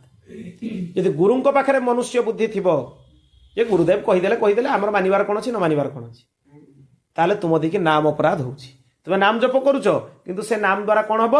ତା କାମ କ୍ରୋଧ ଆଦି ବିକାର ବଢ଼ିବ, ଅଥଚ ଚିତ୍ତ ଶୁଦ୍ଧି ହବ ନାହିଁ। ଭାରି ସାବଧାନ ସେଥିରେ। ଗୁରୁ ଯାହା କହିବେ, ମୁଁ ଆରଥର କହିଲି ନା ଗୁରୁଙ୍କ ବାକ୍ୟର ଶ୍ରଦ୍ଧା କେମିତି ହବ? ଗୁରୁ ଯଦି ଗୋଟେ ସର୍ପ ଦେଖିକି କହିବେ ନା ଇଏ ସର୍ପ ନୁହେଁ ଇଏ ହେଉଛି ବେଙ୍ଗ, ତାହେଲେ ଆପଣ ସେଠି କହିବେନି ନିଜ ଦୃଷ୍ଟି ଉପରେ କହିବେ ମୋ ଦୃଷ୍ଟି ଭୁଲ ହେଇପାରେ। ସଦ୍ଗୁରୁଦେବ ଭଗବାନ କହିଲେ ମାନେ ଇଏ ହେଉଛି ବେଙ୍ଗ, ସେ ସର୍ପ ହେଇଥିଲେ ବି ଆପଣ ତାକୁ କହିବେ। ଏଇଭଳି ଧରଣର ଶ୍ରଦ୍ଧା ଦରକାର। କିନ୍ତୁ ଆମକୁ କ'ଣ ହୁଏ, ଅନେକ ସମୟରେ ଯୋଉ କଥା ଗୁଡ଼ା ଆମକୁ ଭଲ ଲାଗିବନି ଯଦି ଗୁରୁଦେବଙ୍କ ମୁହଁରୁ ବାହାରିଲା ତାହେଲେ ଗୁରୁଦେବ ତାଙ୍କର କହୁ, ଆମେ ତାର ପାଳନ କରିପାରିବୁନି। ସେ କହିଦେଉଛନ୍ତି। ଲୋକ ଆହୁରି ଏତେ ମୂଢ଼ ବୁଦ୍ଧି ନାରକୀୟ ଜୀବ এইଭଳି ବାକ୍ୟ ବ୍ୟବହାର କରନ୍ତି। କହିଦେବାଟା ବହୁତ ସହଜ, କରିବାଟା ବହୁତ କଷ୍ଟ। ତାମାନେ ଗୁରୁଙ୍କୁ ତୁମେ କ'ଣ ବୋଲି ଭାବୁଛ? ତୁମର ସିଏ ମାନେ ପୂଜ୍ୟ ନା ତୁମର ସିଏ ତୁମର ଚରଣ ସେବକ? ତେଣୁ এইଭଳି ମନ୍ଦ ବୁଦ୍ଧି ଯାହାର ରହିବ ସେ ଯେତେ ବର୍ଷ କ'ଣ ଜୀବନ ପର୍ଯ୍ୟନ୍ତ ଉପାସନା କଲେ ବି ଉପାସନାର ଫଳ ନଷ୍ଟ ହେଇଯିବ। ଗୁରୁ ଅପରାଧର କୌଣସି କ୍ଷମା ନାହିଁ। ରାମାୟଣର ଆପଣ ଯେତେବେଳେ ବାଲ୍ମୀକି ରାମାୟଣ ଶୁଣୁଥିଲେ 9 ଦିନ କଥା ନବମୀ ସମୟରେ ଆପଣ ସେ ପ୍ରସଙ୍ଗରେ ଶୁଣିଛନ୍ତି। ଏ ପ୍ରସଙ୍ଗ ଭଗବାନ ସବୁ ସହନ୍ତି, ତାଙ୍କର ଅପରାଧ ସହନ୍ତି, ଗୁରୁ ଅପରାଧ ସିଏ ସହନ୍ତି ଆଉ ତତ୍କ୍ଷଣାତ୍ ଦଣ୍ଡ ଦିଅନ୍ତି। ସୌଦାସ ନାମକ ବ୍ରାହ୍ମଣ ଶୁଣିଛନ୍ତି, ନା ବି ମନେ ଅଛି? ସୌଦାସ ବ୍ରାହ୍ମଣ ଭଗବାନ ଶିବଙ୍କର ଉପାସନା କରୁଥିଲେ, ଶିବଙ୍କୁ ରୁଦ୍ରାଭିଷେକ କରୁଥିଲେ। ତାଙ୍କର ଗୁରୁ ହେଲେ ଗୌତମ ଋଷି। ସେ ରୁଦ୍ରାଭିଷେକ କଲା ବେଳକୁ ଗୌତମ ଋଷି ଆସିକି ପହଞ୍ଚିଗଲେ। ସେ ଆସନରୁ ଉଠିକି ଯାଇକି ତାଙ୍କୁ ଅଭିବାଦନ କଲେନି। ସେ ଶିବଙ୍କୁ ଅଭିଷେକ କରୁଥିଲେ, ସେ ଅଭିଷେକ କରିଚାଲିଲେ। ଅପରାଧ କିଛି ନାହିଁ। ଯେହେତୁ ପୂଜା କରୁଥିଲେ ସେ ଭାବିଲେ ମୁଁ ପୂଜାରୁ କାହିଁକି ଉଠିବି, ଗୁରୁଦେବ ତ ଆସିଲେ ବସିଛନ୍ତି, ମୁଁ ତାପରେ ଯାଇକି ପୂଜା ସାରିକି ପ୍ରଣାମ କରିବି। ତତ୍କ୍ଷଣାତ୍ ଭଗବାନ ଶିବ ପ୍ରକଟ ହେଲେ ଆଉ ସୌଦାସଙ୍କୁ ଅଭିଶାପ ଦେଲେ, ତୁ ମତେ ପୂଜା କରୁଛୁ, ଗୁରୁଙ୍କୁ ଅବମାନନା କରିକି ମତେ ପୂଜା କରୁଛୁ, ଯା ତୁ ରାକ୍ଷସ ଯୋନିରେ ଜନ୍ମ ହବୁ। ଯୋଉ ଶିବଙ୍କର ଉପାସନା ସିଏ କରୁଥିଲେ ସେଇ ଶିବ ହିଁ ଅଭିଶାପ ଦେଇଦେଲେ। ଖାଲି ଅପରାଧ ଏତିକି ଯେ ଗୁରୁ ଆସିଲେ ଇଏ ଆସନରୁ ଉଠିକି ତାଙ୍କୁ ଅଭିବାଦନ କରିବା ପାଇଁ ଗଲେନି। ଥରେ ପ୍ରହ୍ଲାଦଙ୍କ ଦେଇକି ବି ଏଇଭଳି ଅପରାଧ ହେଇଥିଲା। ପ୍ରକୃତରେ ପ୍ରହ୍ଲାଦଙ୍କ ଦେଇକି ଅପରାଧ ହେଇନି, ଏଗୁଡ଼ା ଆମ ପାଇଁ ଶିକ୍ଷା ପାଇଁ ଅପରାଧ ଗୁଡ଼ାକ ହୁଏ। ସିଏ ତ ଉଚ୍ଚ କୋଟିର ଭକ୍ତ, ତାଙ୍କ ଦେଇକି କ'ଣ ଅପରାଧ ହବ? ଥରେ ନାରଦଜୀ ହେଉଛନ୍ତି ପ୍ରହ୍ଲାଦଙ୍କର ଗୁରୁ। ନାରଦଜୀ ଆସିକି ଯେତେବେଳେ ପହଞ୍ଚିଲେ, ପ୍ରହ୍ଲାଦ କ'ଣ କରୁଥିଲେ? ନୃସିଂହ ଭଗବାନଙ୍କର ପୂଜନ କରୁଥିଲେ। ନୃସିଂହ ଭଗବାନଙ୍କର ସେ ଉପାସକ, ସେ ଉଠିକି ଆସନରୁ ଗଲେନି। ସେ ଭାବିଲେ ନାରଦଜୀ ତ ସବୁବେଳେ ଆସୁଛନ୍ତି, ଆସିଲେ ମୁଁ ନୃସିଂହ ଭଗବାନଙ୍କର ପୂଜା ସାରିକି ଯାଇକି ତାଙ୍କୁ ଅଭିବାଦନ କରିବି। ହରିଗୁରୁ ସନ୍ଥ ପହଞ୍ଚିଲା ମାନେ ବା ଡାକିଲା ମାନେ ଦେବ ଉପାସନାଠୁ ତାଙ୍କ ଆଜ୍ଞା ଶୁଣିବାଟା ହେଉଛି ସବୁଠୁ ପ୍ରଧାନ, ସବୁଠୁ ଶ୍ରେଷ୍ଠ। ଏତିକି ମାତ୍ର ତାଙ୍କର ଯୋଉ ଅପରାଧ ହେଲା ମନ ଭିତରେ, ତାଙ୍କର ଚିତ୍ତ ସାଙ୍ଗେ ସାଙ୍ଗେ ଅଶୁଦ୍ଧ ହେଇଗଲା। ତାଙ୍କ ମନକୁ ଆସିଲା ଯୋଉ ବିଷ୍ଣୁ ମୋର ବଡ଼ ବାପା ହିରଣ୍ୟାକ୍ଷକୁ ମାରିଦେଲେ, ମୋର ପିତା ହିରଣ୍ୟକଶିପୁଙ୍କୁ ମାରିଦେଲେ, ତାଙ୍କୁ ବସିକି ମୁଁ ପୂଜା କରୁଛି। ତତ୍କ୍ଷଣାତ୍ ଚିତ୍ତ ଅଶୁଦ୍ଧ ହେଇଗଲା। ଏବେ ମୁଁ ଯାଉଛି ତାଙ୍କ ସାଙ୍ଗରେ ଯୁଦ୍ଧ କରିକି ତାଙ୍କୁ ପରାସ୍ତ କରିବି। କୋଉଠି ମିଳିବେ ବିଷ୍ଣୁ? ନା ବଦ୍ରୀନାଥରେ ମିଳିବେ। ସେଇଠୁ ଅସ୍ତ୍ର ଧରିକି ପ୍ରହ୍ଲାଦ ଚାଲିଗଲେ ବଦ୍ରୀନାଥରେ ନାରାୟଣଙ୍କ ସାଙ୍ଗରେ ଯୁଦ୍ଧ କରିବା ପାଇଁ। ସେଇଠୁ ଭଗବାନ ବି ମାୟାଧାରୀ ଲୀଳାଧାରୀ ଗୋଟେ ବୁଢ଼ା ହେଇକି ଗୋଟେ କାଠ ବୁଝାଟାକୁ ମୁଣ୍ଡରେ ମୁଣ୍ଡେଇ ମୁଣ୍ଡେଇ ଚାଲିଲେ। ପ୍ରହ୍ଲାଦଙ୍କୁ ଯେମିତି ଦେଖିଲେ ତାଙ୍କ ମୁଣ୍ଡରୁ ବୁଝାଟା ଖସି ପଡ଼ିଲା। ସେଠୁ ପ୍ରହ୍ଲାଦଙ୍କୁ ସେ କହିଲେ, ତୁମେ ଏ ବୁଝାଟା, ତୁମର ତ ବହୁତ ବଳ, ତୁମେ ବିଷ୍ଣୁଙ୍କ ସାଙ୍ଗରେ ଯୁଦ୍ଧ କରିବା ପାଇଁ ଯାଉଛ, ଏ ବୁଝାଟା ଟିକେ ଉଠେଇକି ମୋ ମୁଣ୍ଡରେ ରଖିଦିଅ। ଖସି ପଡ଼ିଲା, ମୁଁ ବୁଢ଼ା ଲୋକ। ପ୍ରହ୍ଲାଦ ସେ କାଠ ବୁଝାଟାକୁ ଉଠେଇବା ପାଇଁ ପ୍ରବଳ ବଳ ଲଗେଇଦେଲେ। ଏତେ ଜୋର ବଳ ଲଗେଇଲେ ଯେ ପୃଥିବୀ ମାତା ଶେଷନାଗଙ୍କ ମସ୍ତକରୁ ଉଠିଗଲେ, କିନ୍ତୁ କାଠ ବିଡ଼ାଟା ଉଠିଲାନି। ପୃଥିବୀ ମାତା ଟେକିଗଲେ ସେ କାଠ ବିଡ଼ା ସହ, ଟେକିକି ଶେଷନାଗଙ୍କ ମସ୍ତକ ଉପରୁ ଉଠିଗଲେ, କିନ୍ତୁ କାଠ ବିଡ଼ାଟାକୁ ସେ ଉଠେଇ ପାରିଲେନି। ସେଠୁ ବ୍ରାହ୍ମଣ ଜଣକ କହିଲେ, ମାତ୍ର ଏତିକି ବଳ ନେଇକି ବିଶ୍ୱ ନିୟନ୍ତା ବିଷ୍ଣୁଙ୍କ ସାଙ୍ଗରେ ଯୁଦ୍ଧ କରିବା ପାଇଁ ଯାଉଛ। ସେଇଠୁ ପ୍ରହ୍ଲାଦଙ୍କର ଭ୍ରମ ଦୂର ହେଇଗଲା, ଗୁଡ଼ତଳେ ପଡ଼ିଗଲେ, ପ୍ରଭୁ ଭୁଲ ହେଇଛି, ଚିତ୍ତ ଅଶୁଦ୍ଧ ହେଇଗଲା। ଏ ଭାବନା ମୋ ଭିତରେ ପ୍ରଭୁ କାହିଁକି ଆସିଲା? ଭଗବାନ କହିଲେ, ଗୋଟିଏ ଅପରାଧ ତୁମ ଦେଇକି ହେଇଛି, ତୁମର ଗୁରୁଦେବ ନାରଦଙ୍କର ଅବମାନନା। ଯେହେତୁ ନାରଦ ତୁମର ମନ୍ତ୍ରଦାତା, ତୁମର ଗୁରୁ, ତୁମର ଭକ୍ତି ପଥର ମାର୍ଗ ପ୍ରଦର୍ଶକ, ତୁମେ ତାଙ୍କର ଯୋଉ ଆସିଲା ବେଳକୁ ଅବମାନନା କଲ, ଆସନରୁ ଉଠିକି ତାଙ୍କୁ ଅଭିବାଦନ କଲନି, ଏତିକି ଦ୍ୱାରା ଯୋଉ ଅପରାଧ ହେଲା, ତୁମ ଚିତ୍ତ ଅଶୁଦ୍ଧ ହେଇଗଲା, ତୁମ ମନରେ ସବୁ ଖରାପ କଥା ଗୁଡ଼ାକ ଆସିଲା। ଆପଣ ଯୋଉ ମୁହୂର୍ତ୍ତ ନିଜ ମନକୁ ନିରୀକ୍ଷଣ କରନ୍ତୁ, ଯୋଉ ମୁହୂର୍ତ୍ତରେ ଜାଣିବେ ଯେ ଭଗବାନଙ୍କ ଠାରୁ ଡିଟାଚମେଣ୍ଟ ବଢୁଛି, ଭଗବାନ ମନେ ପଡୁନାହାନ୍ତି, ସଂସାର କଥା ମନେ ପଡୁଛି, ଘର କଥା ମନେ ପଡୁଛି, ଇଆଡୁ ସିଆଡୁ କଥା ମନେ ପଡୁଛି, ଜାଣିବେ ଯେ ମୋ ଦେଇକି ଗୋଟେ କିଛି ଅପରାଧ ହଉଛି, ନହେଲେ ଏଇଭଳିଆ ଜିନିଷ କାହିଁକି ହଉଛି ମୋ ସହିତ। ନାରଦଙ୍କର ଯୋଉ 3 ଜଣ ବାଳୁତ ଶିଷ୍ୟ, ପ୍ରହ୍ଲାଦ ଧ୍ରୁବ, ଆଉ ଜଣେ ଚନ୍ଦ୍ର, ତାଙ୍କ ନାଁଟା ମନେ ପଡୁନି, ଚନ୍ଦ୍ର ବୋଲି ତାଙ୍କୁ କୁହାଯାଏ। ସିଏ ସୁଖଦେବ ନୁହେଁ, ବାଲ୍ମୀକି ଆଉ ବେଦବ୍ୟାସ, 2 ଜଣ ବୃଦ୍ଧ ଶିଷ୍ୟ ଆଉ 3 ଜଣ ହଉଛି ପିଲା ଶିଷ୍ୟ। ଚନ୍ଦ୍ର, ଚନ୍ଦ୍ର, ହଁ, ମାନେ ଏ ଚନ୍ଦ୍ର ନୁହେଁ, ଚନ୍ଦ୍ରଦେବ ନୁହେଁ, ସେ ପିଲାର ନାମ ଚନ୍ଦ୍ର। ତା ସହିତ ଧ୍ରୁବ ଏବଂ ପ୍ରହ୍ଲାଦ, ଏମାନେ ହଉଛି ନାରଦଙ୍କର ଶିଷ୍ୟ।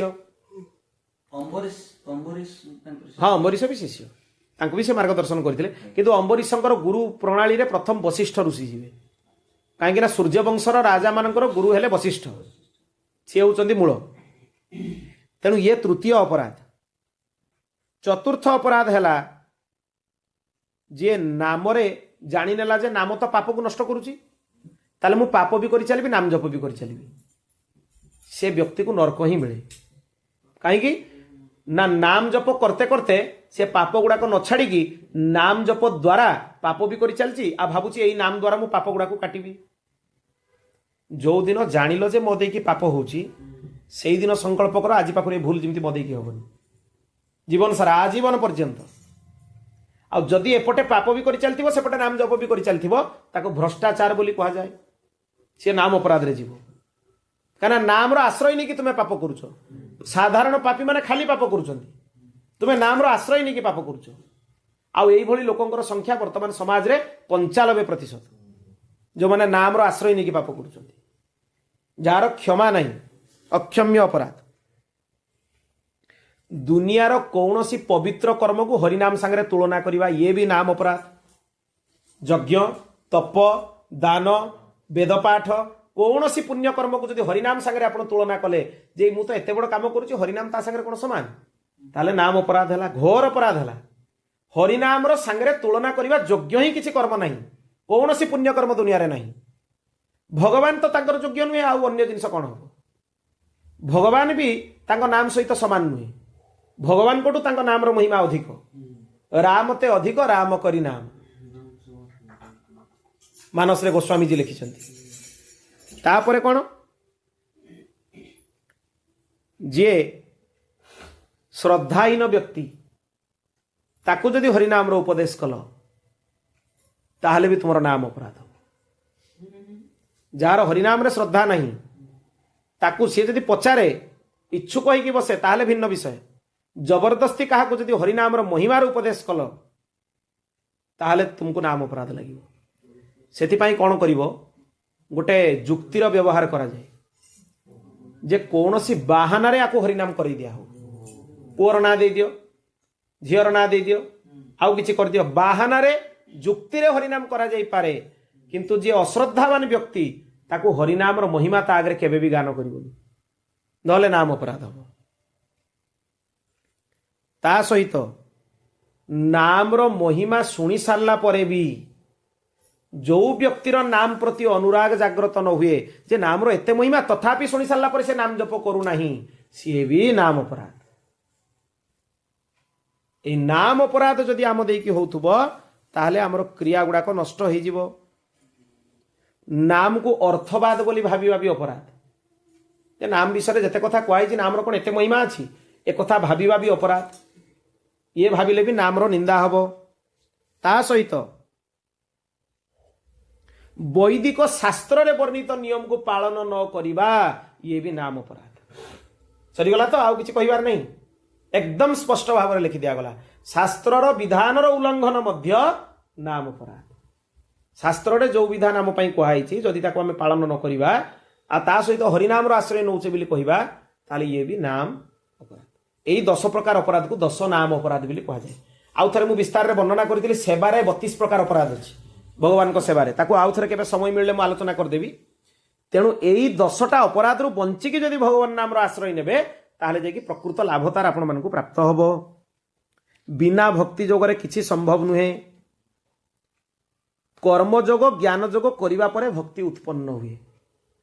भक्ति होछि कर्म आ ज्ञानर फल। कर्म पुणी काहाकु कहिबो निष्काम कर्म जोग। जो कर्म कला परे तार फल प्राप्तिर आशा नथिबो आ से कर्म भगवत प्रीति अर्थे करा हिथिबो ताकु ही कर्म संज्ञा दिया जाए। आ पेट पुरैबा पई करथुवा काम गुडा को कर्म संज्ञा देबेनी निज पई करथुवा काम को कर्म संज्ञा देबेनी। एठी गोटे बहुत जिनस बड़ जिनस टे बुझिबार अछि। आमको काहे कि निज पापर दंड भोगिया पई हुए। कोन कले आम पाप हबनी आ पापर दंड आमको भोगिया पई हो। आज पर्यंत आमे जो काम करूछु आम भितर आमे भाबिछु जे आमे करूछु निजे करूछु। जदि कर्तापण निज भितर रहिबो ताले भोक्तापण भी आपन भितर रहिबा पई बाध्य। तामाने से कर्मर फल आपन भोगिबे। जदि आपन करूछन ताले आपन भोगिबे। जो दिन कर्म समर्पण होई जीव भगवान मु किछि करूनी कोनोसी कर्मर कर्ता मु नुहे भगवान ही कर्ता सीए मो देई कि जहा करई देबे मु सेया करिबे। सेही भावना जो दिन मन भितर आसी जीव ताले कर्म समर्पण भगवान को पाखरे होई जीव ताहले आउ कर्मर फल भोगिया पई होबनी। शुभ अशुभ उभय नष्ट होई जीव। पाप पुण्य उभय नष्ट हो ना ना सी तो भिन्न विषय साधारण विषय। भागवत धर्म रे पुण्य भी होची बाधक। कहीं ना पुण्यर फल है स्वर्ग भगवत प्राप्ति नुहे। ताले पुण्य जदि अधिक हम स्वर्ग को जावाक पड़ो पाप जदि अधिक हम ताले नरक को जावाक पड़ो। तो पाप पुण्य उभय मुक्त हेले जे आपण भगवान को पाखु जीवे। से प्रहलाद को नृसिंह भगवान कहले प्रा भोगे न पापम कुशले न पुण्यम। हे प्रहलाद तुमर दुईटा जाक क्षय होला पर जे तुम्हें मते प्राप्त हबो। किमती प्राप्त हबो भोगे न पापम पापटा भोग कले जे कटिबो। आ द्वितीय बाट नहीं आपन को रोग हैला आपन कहबे रोगटा भल हो जाऊ। से रोगटा को भोगिले जे कि ता पापटा नष्ट हबो। कष्टटा भोगिले जे कि तार पापटा नष्ट हबो। भोगे न औषध खाइबे सेटा करिवार नहीं किंतु मन भितर भावना रखिबेनी जे मते एटार दंड न मिलू। भोगे न पापम कुशले न पुण्यम। भल भल जिनसर उपभोग कले पुण्य नष्ट हो। तेणु भल भल जिनसर जदि उपभोग करेंगे ताले पुण्य नष्ट हो पुण्य क्षीण हम। उत्तम जिनिस जो गुड़ाक जो जिनिस बहुत भल हो भल जिनिस खाइबा भल जिनिस पिंधा कौन भी भल जिनिस करेंगे भल जिनिस है माने मिलला माने ताले सेटा कहार फल पुण्यर फल। आ खराब जिनिस मिलला माने सेटा कहार फल पापर फल। उभय जदि नष्ट हम ताले जाकि भगवान को मार्ग आप चलिए। ये हूँ भागवत धर्म। से भागवत स्पष्ट कही दिगला लौकिक धर्म को जो दिन परित्याग कर से दिन भागवत धर्म में तुम प्रवेश हो। तेणु लौकिक धर्मर परिचालन भगवान मिलिबे नहीं। तापर कौन कर जीवात्मार परिशुद्ध स्वरूपर निरंतर स्मरण करिवो। ही ज्ञान जे मु भगवान अंश भगवान मोर अंशी भगवान कठू मु भिन्न नुहे। मु स्थूल शरीर भी नुहे सूक्ष्म शरीर भी नुहे कारण शरीर भी नुहे। हूँ नित्य शुद्ध आत्मा भगवान अंश। कर्मयोग द्वारा चित्त शुद्धि हुए आउ ज्ञान योग द्वारा निजर स्वरूप जना जाए उभय परे तापर जाइए आपण मन में आसब भागवत परतंत्र माने भगवान अधीन शरणागति आ शरणागति हवा परे ही आपण भगवान चरण में गले आपणकर संचित नष्ट है क्रियमाण पवित्र है आ प्रारब्ध आपन को भोगिकी नष्ट करने पड़ो तीन प्रकार कर्मर क्षीण हम तापर भगवत प्राप्ति सबुबले निजको भगवान दास भाविबा उचित मु भगवान दास भगवान मोर स्वामी से जो नामकरण संस्कार हुए भगवत माने शरणागति संस्कार रे दासांत नाम प्रदान करा जाए जो भगवान नाम दिया जाए तापर दास शब्द लगे सेटा पंच संस्कार भीतर गोटे संस्कार दास शब्द न लगिले भगवान नाम संबंध हैलानी भगवान को संगे मु भगवान नित्य दास तेणु दास शब्द लगे तापर कौन हम बिना शरणागति रे भक्ति जोगरे आगो को बढ़ी पारिबे नहीं खाली जदि शरणागति बिना भक्ति करिया पई चेष्टा करिवे ताले आपनकर अग्रगति हबनी सेही कथा को मुंडक उपनिषद रे मध्य लिखा है भिद्यते हृदय ग्रंथि छिन्द्यन्ते सर्व संशयाः क्षीयन्ते चस्य कर्माणि तस्मिन् दृष्टे परावरे भगवान दर्शन प्राप्ति हवा परे ये जो हृदय कमल मध्य तांकर अनुभव प्राप्ति हवा परे हृदयर ग्रंथि गुड़ाक खुली जाए ए ग्रंथि न खुलला जाए अनुभव हुए नी आमे प्रश्न करती बहुत लोग जे एते दिन हेलानी आमे नाम कले किसी अनुभव होउनी किसी लाभ होउनी कौन पाई हृदय ग्रंथि गुड़ाक खुली हृदय ग्रंथि गुड़ा खोलिबा दरकार ताहले जाकि सब प्रकार संशय दूर हब कर्म नष्ट हब ता सहित एई जो दर्शन ये स्मरण द्वारा प्राप्ति हब मुंडक उपनिषद द्वितीय हाँ तार अनुरूप श्लोक अच्छी सेटा नहीं तार एक्जाक्ट श्लोकर टिके खाली टिके परिवर्तन अच्छी वाक्यांतर ता सहित अष्टांग योग साधन करने उचित योगर 8टा अंग योग सूत्र विषय जो प्रश्न कराए आजिकल योग बोली कहीकि लोक हाथ गोड़ हलैवाटा को योग भावुन सेगुड़ा योग नुहे बिल्कुल सेगुड़ा योग नुहे केते मूढ़ बुद्धि लोक भितर रही जाओ ताकू शुणिले भी हस लगे शुणिले भी दुख लगे आपण जो सेगुड़ा योगर श्रेणी रे ही जाइनी आपण शुणंतु योग कौन योग सूत्र बोली गोटे ग्रंथ अच्छी तार रचयिता है महर्षि पतंजलि पतंजलि ऋषि होउचंती शेषनागंक अवतार से साधारण ऋषि नुहे तांको माँ जेतले जल रे गाधौतले से नाग छुआटी हेकी तांको हाथ रे पड़िथिले तांको पालन करिवारु सेही हेले पतंजलि ऋषि पतंजलि ऋषि से शेषनागंकर अवतार से व्याकरण शास्त्र भी आचार्य से व्याकरण जेतले पिला मानकु पढौतले से शेषनागंकर अवतार पाठ पढ़ेला बेले तांको पाटिरु अग्नि ज्वाला बाहरुतला सेतपे गोटे पर्दा पकईकि पर्दा आरपटे शिष्य मानकु बसैकि पाठ पढ़ौतले थरे भूल हो गला गोटे शिष्य भाविला से पर्दा आरपटे किए बसिकी पढ़ौछन आमे टिके देखिबा चलो कहीकि पर्दाटा खोलदेला जेतिकी शिष्य बसिकी पाठ पढ़ुतले सब भस्म हो गले ये शेषनागंकर अवतार तांकर ज्वाला किए सहिबो सेइति से पकईकि ता भितरे पर्दा पकईकि पाठ पढ़ौतले से माने व्याकरण रे कथा भी आसे व्याकरण शास्त्र रे तांकर महाभाष्य होची व्याकरण ग्रंथ आ तांकर महाभाष्य वर्ष वर्ष जाई पढ़ी भी सारी हुएनी से माने एते बड़ ग्रंथ एते विशाल ग्रंथ व्याकरण शास्त्र ताको पढ़ी कि आपण सारी परिबेनी सेमती तांकर योग सूत्र भी अछि अथ योग सूत्र प्रथम सूत्र अथ योगानुशासनम एबे योगर अनुशासन शिखिबा आस कौन योग अनुशासन कौन योगर डेफिनेशन कौन योग चित्तवृत्ति निरोध निजर चित्तवृत्ति को निरोध करवा नियंत्रण करवा ही योग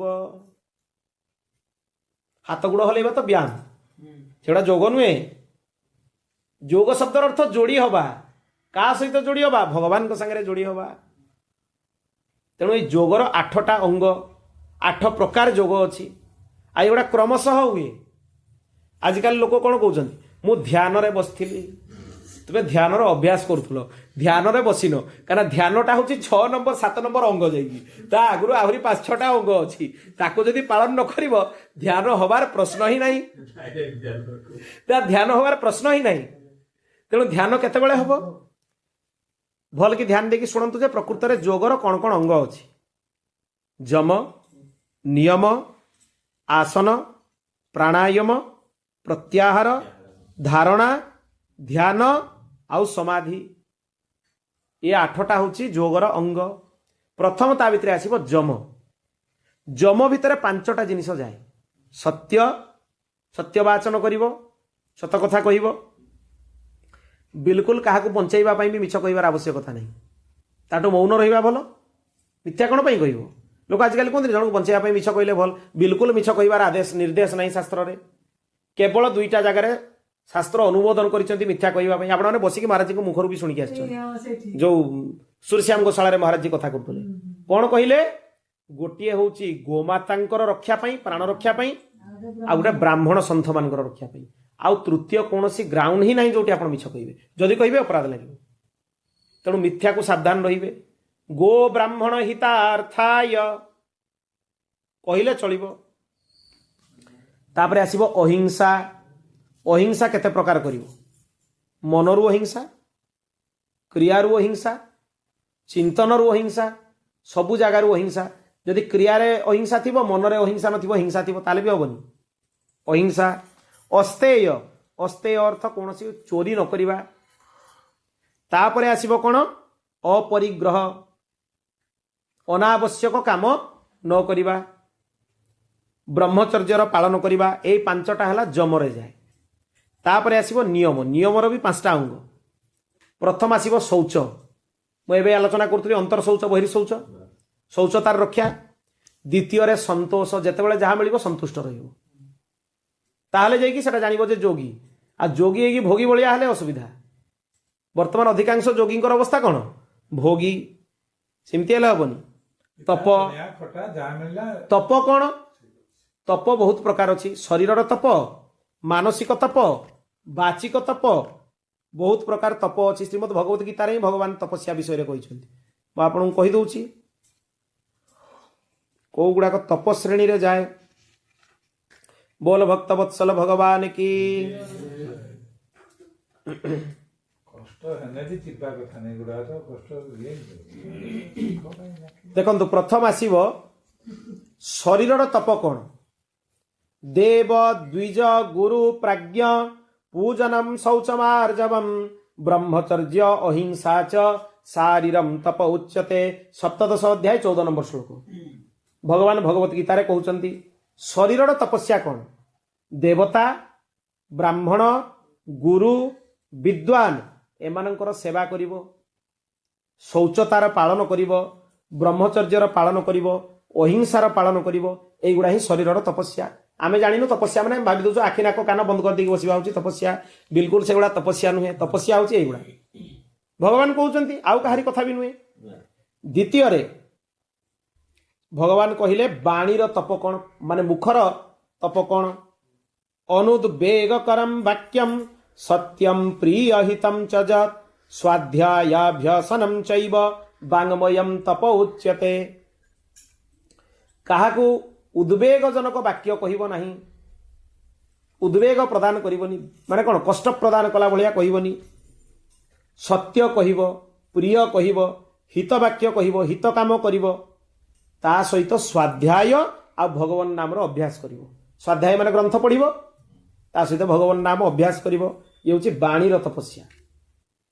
तापरे आसीबो कोन मनर तपस्या कौन मनः प्रसाद सौम्यत्वम मौनमात्म विनिग्रह भाव संशुद्धिरित्येतत् तपो मान समुच्यते।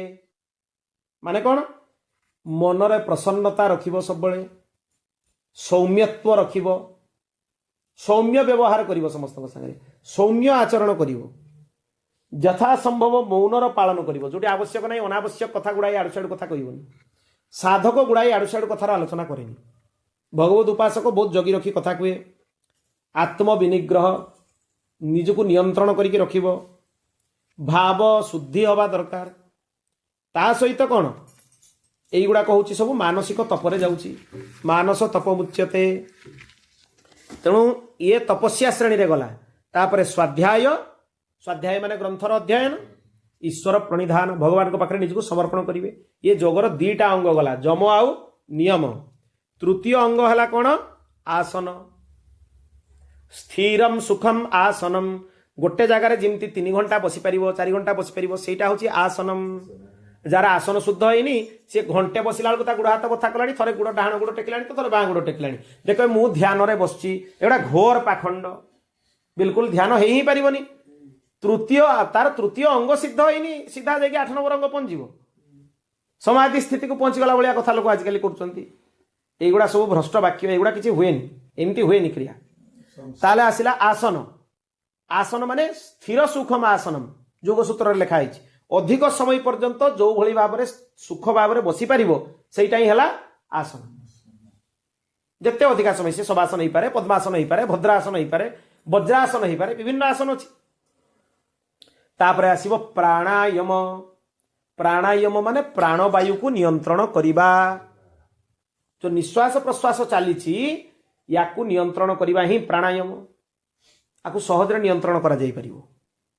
भगवान नाम जप कला बेले एमिति जप करंतु निश्वास लंबा नियंतु निश्वास सहित भगवान नाम जप करंतु ताकू भितर किछि समय रखिया पई चेष्टा करंतु भगवान नाम जप करंतु जत्ते अधिक समय रखि परिबे तापर बाहर को बाहर करंतु भगवान नाम जप करंतु देले कोन बसे प्राणायाम द्वारा प्राणवायु निरोध हे गला। यही प्राणायाम शरीर 72,000 नाड़ी द्वारा शुद्ध हुए। तापर कोन आसीबो प्रत्याहार धारणा ध्यान आउ समाधि। भगवान को पाखरे निजको समर्पण करिवो शास्त्र विहित आचरण करिवो एई सब क्रिया गुडार पालन कला परे जाई कि तुमको ध्यान लागिवो तापर जाई कि समाधि भगवान को पाखरे लीन होबार अवस्था आसीबो। ध्यान रु समाधि हुए माने घंटा घंटा बसिबो ध्यान रे जानि परिबोनी से स्थिति आसीबा पई एथिके क्रम रे जाइते पड़िबो। आ सीधा डेंगी जदि कहबो मु ध्यान रे जाई पहुंचीबी ताले असुविधा कथा संसार बहुत लागे बोल। हाँ बोल भक्त वत्सल भगवान की। साधक को अंतिम स्मरण पर्यंत भक्ति जोग जारी रखिबा उचित। जो माने कहती जे अंतिम समय तो भगवान को डाकिले हम आम कहीं जीवन सारा डाकिबा। जी जीवन सारा न डाकिब तार अंतिम समय भगवान मन पड़ेनि। घर लोक मन पड़े संसार मन पड़ो कौटी कौन पैसा रखिछ सेगुड़ा मन पड़ो क्या देच न देच सेगुड़ा मन पड़ो छाती उपरे लदिकी नहीं गला भाया सब कथा गुड़ाक मन पड़ो किंतु किछि नहीं पारिबोनी खाली मन पकेगी घोर क्लेश घोर माने ग्लानी रे देह छाड़ी जीव आउ किछि नहीं। ता सहित जन्म जन्म पर्यंत जत्न कला परे भी अंतिम समय भगवान का नाम मुखरे आसेनी। गोस्वामी जी लिखिले जन्म जन्मांतर आजिकल लोक एत चालाक कहे आम तो अंतिम समय भगवान को डाकिदबा कहीं जीवन सारा डाकिबा। जीवन सारा जदि प्रत्येक निश्वास प्रश्वास अभ्यास करिवो ताहले अंतिम समय मन पड़ो नले कमा स्थिति हो किसी जानी परिबोनी कि जानी पारथले भी आडू साडू कथा मन पड़ो। आ अंतिम समय जदि संसार मन पड़ो ताहले जानिबो जीवन सारा तुम भजन करिनो खाली भ्रष्टाचार करिछ भ्रष्टाचार करिछ सब। तेणु किछि भक्तंकर स्मरण नित्य करबा उचित जद्वारा अंतिम समय भगवान मन पड़े। गजेन्द्र मुख्य स्तोत्र को नित्य पाठ करबा उचित जद्वारा भगवान अंतिम समय मन पड़े। एबेरु तार प्रयास करबा उचित जे अंतिम समय मोर वृथा न जाऊ ए जन्मटा वृथा न जाऊ नित्य गजेन्द्र मुख्य स्तोत्र को पाठ करंतु। भगवान कथा दैचंती भागवत अष्टम स्कंधरे जे गजेन्द्र मुख्य स्तोत्र को पाठ करिवो तार अंतिम समय मु निश्चय मन पड़िबी। आउ एई भक्त मानकर ना जे स्मरण करिवो ताकु छप्पई रे दे दिया हिची भक्तमाल रे हरिवल्लभ सब प्रार्थो जिन चरण रेणु आशा धरी। तेणु से जो भक्त मानकर ना हरिवल्लभ कमला गरुड़ सुनंद आदि 16 प्रभु पदरती से भक्त मानकर स्मरण कले आपनकर अंतिम समय भगवान निश्चय मन पड़े। ता सहित समस्तों भितर निज आराध्य को देखा उचित। सिया राममय सब जग जानी करहु प्रणाम जोरी जुग पानी जड़ चेतन जग जीव जत सकल राममय जानी बंदौ तिनके पद कमल सदा जोरी जुग पानी सियावर रामचंद्र की। तेणु निंदा पाखरु दूरे की रहिबा उचित। ता सहित गुरु काहाकू कहा जाय से तत्व को भी जानी रखंतु। गृहणाति उपदिशति धर्म ब्रह्म स्वरूपमिति गुरु। शिष्य को जे भगवत प्राप्तिर साधन कर्म ज्ञान उपासना आदि उपदेश दियंती सी ही गुरु भगवत संबंधी ज्ञान जी देले सी हेले प्रकृत रे गुरु सेठी गोटे बढ़िया कथा कहुई श्वेता श्वेतर उपनिषद रे कहुई जस्य देवे परा भक्तिर यथा देवे तथा गुरौ तस्यैव कथिता ह्यर्था प्रकाशन्ते महात्मनः जहांकर परमेश्वर ठारे उत्कृष्ट भक्ति थाए आमर भक्तिटा साधारण भक्ति किंतु गुरुंकर भक्तिटा भगवान को प्रति उत्कृष्ट भक्ति ता सहित तांको आमे गुरु बोली कहू आ जो प्राणीर भगवान आ गुरु उभय पाखरे भक्ति थाए अर्थ पंचकर ज्ञान थाए तार परम कल्याण हुए ए अर्थ पंचक न जानिले कल्याण हवा कष्ट भगवत कृपार आश्रय नवा उचित भगवान गोटे बढ़िया कथा कहिचंती श्रुति स्मृति ममेई वाज्ञा तानुलंघ्य जो वर्तते इच्छाधारी मम द्वेषी मदभक्तोपि न वैष्णव भगवान कर वाक्य भगवान कहउचंती श्रुति स्मृति पुराण ग्रंथ ये हूँ मोर आज्ञा भगवान कर आज्ञा जो मनुष्य याकू उल्लंघन करे से केबे भी मोर भक्त हो पारिबो नाही बा वैष्णव हो पारिबो नाही तेणु शास्त्रर उल्लंघन केबे भी करिबा पई चेष्टा करिवेनी भगवत मार्ग को आसिले शास्त्रर सब बेले पालन करिबा उचित गुरुदेव जेतेबेले मंत्र दियंती संस्कार हुए किछिटा जिनिस सेथिरे दिया जाए पंच संस्कार हुए कौन कौन सेटा को शरणागति संस्कार भी कहा जाए कौन कौन पंच संस्कार हुए भगवत संबंधी नाम दिया जाए संसार व्यवहारिक नाम भिन्न रुहे भगवान को सहित संपर्क थिबा नाम दिया जाए सेई नामटारे ही आपण भगवान को पाखरे परिचय आपनकर सृष्टि हो जो दिन भगवान आपन को लीलार अनुभव करेइबे सेई नाम रे तांको सहित संबंध स्थापन हो जो नाम गुरु दियंती भगवत स्वरूप नाम भगवत संबंधी नाम ये गला प्रथम संस्कार द्वितीय संस्कार है तिलक संस्कार ऊर्ध्वपुंड तिलक मस्तक धारण करांती संप्रदाय विशेष रे ऊर्ध्वपुंड भी भिन्न भिन्न प्रकार हुए ऊर्ध्वपुंड क्या कहा जाए पुंड माने रेखा ऊर्ध्वो नयति जो पुंड्रम प्राणीनाम पापकर्षणम ऊपर को गार रेखा टाणी जो रेखा जो तिलक को पिंधा जाए ताकू ही ऊर्ध्वपुंड कहा जाए से प्राणी मानकर पाप को नष्ट करे आउ गोटे कथा ऊर्ध्वपुंड्र विहीनस्य श्मशान सदृश मुखम तांग मुखम अवलोक्य ह्यादित्यम अवलोकयेत जहाँ मस्तक ऊर्ध्वपुंड्र नथिबो शास्त्रंकर वचन तार मुख श्मशान सहित समान तांको मुख जदि देखिच ताले से पापर प्रायश्चित केमिति हबो ह्यादित्यम अवलोकयेत भगवान सूर्य को देखिले जे कि से पापर प्रायश्चित हबो ऊर्ध्वपुंड आप एमती भी धारण करेंगे गोटे बढ़िया उपाय अच्छी मुझे बतई दूसरी जल जल भी तिलक कर जल पिंधुवा तिलक 3 घंटा पर्यंत गोटे प्रहर पर्यंत मान्य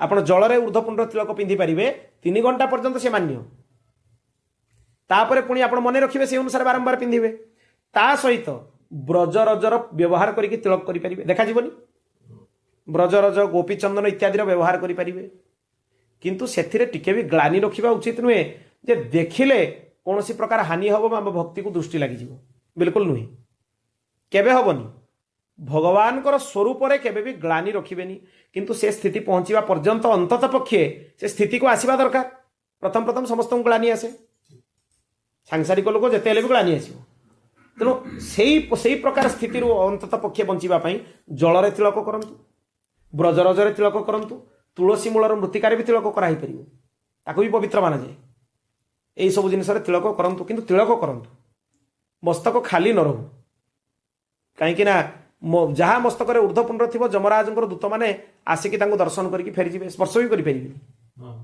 सी भगवान को धाम को जीव आ गोटे थर ऊर्ध्वपुंड तिलक मस्तक धारण कले गोटे सविधि मंदिर प्रतिष्ठार पुण्य मिले बहुत कष्ट गोटे मंदिर प्रतिष्ठा करवा जगह दबा मंदिर तैयारी करवा विग्रह प्रतिष्ठा करवा तांकर विधि विधान में सेवा रखा ब्राह्मण रखा सबू कलापर जे आपको पुण्य मिले ना पाप हम थरे ऊर्ध्वपुंड तिलक गोटे जगह पिंधिले मैंने आपको गोटे मंदिर प्रतिष्ठार पुण्य मिलला जो मैंने द्वादश तिलक शरीर 12टा अंगरे पिंधुचंती एका थरे 12टा मंदिर प्रतिष्ठा होउची ଚିତ୍ରଗୁପ୍ତ କୁ ଯମରାଜ କୁହନ୍ତି ତାଙ୍କ ଲେଖା ଜୋକା ଛିଡେଇକି ଫିଙ୍ଗି ଦିଅ, ଛଡ଼ା ଆଉ ଲେଖି ହବନି ଏତେ ପୁଣ୍ୟ।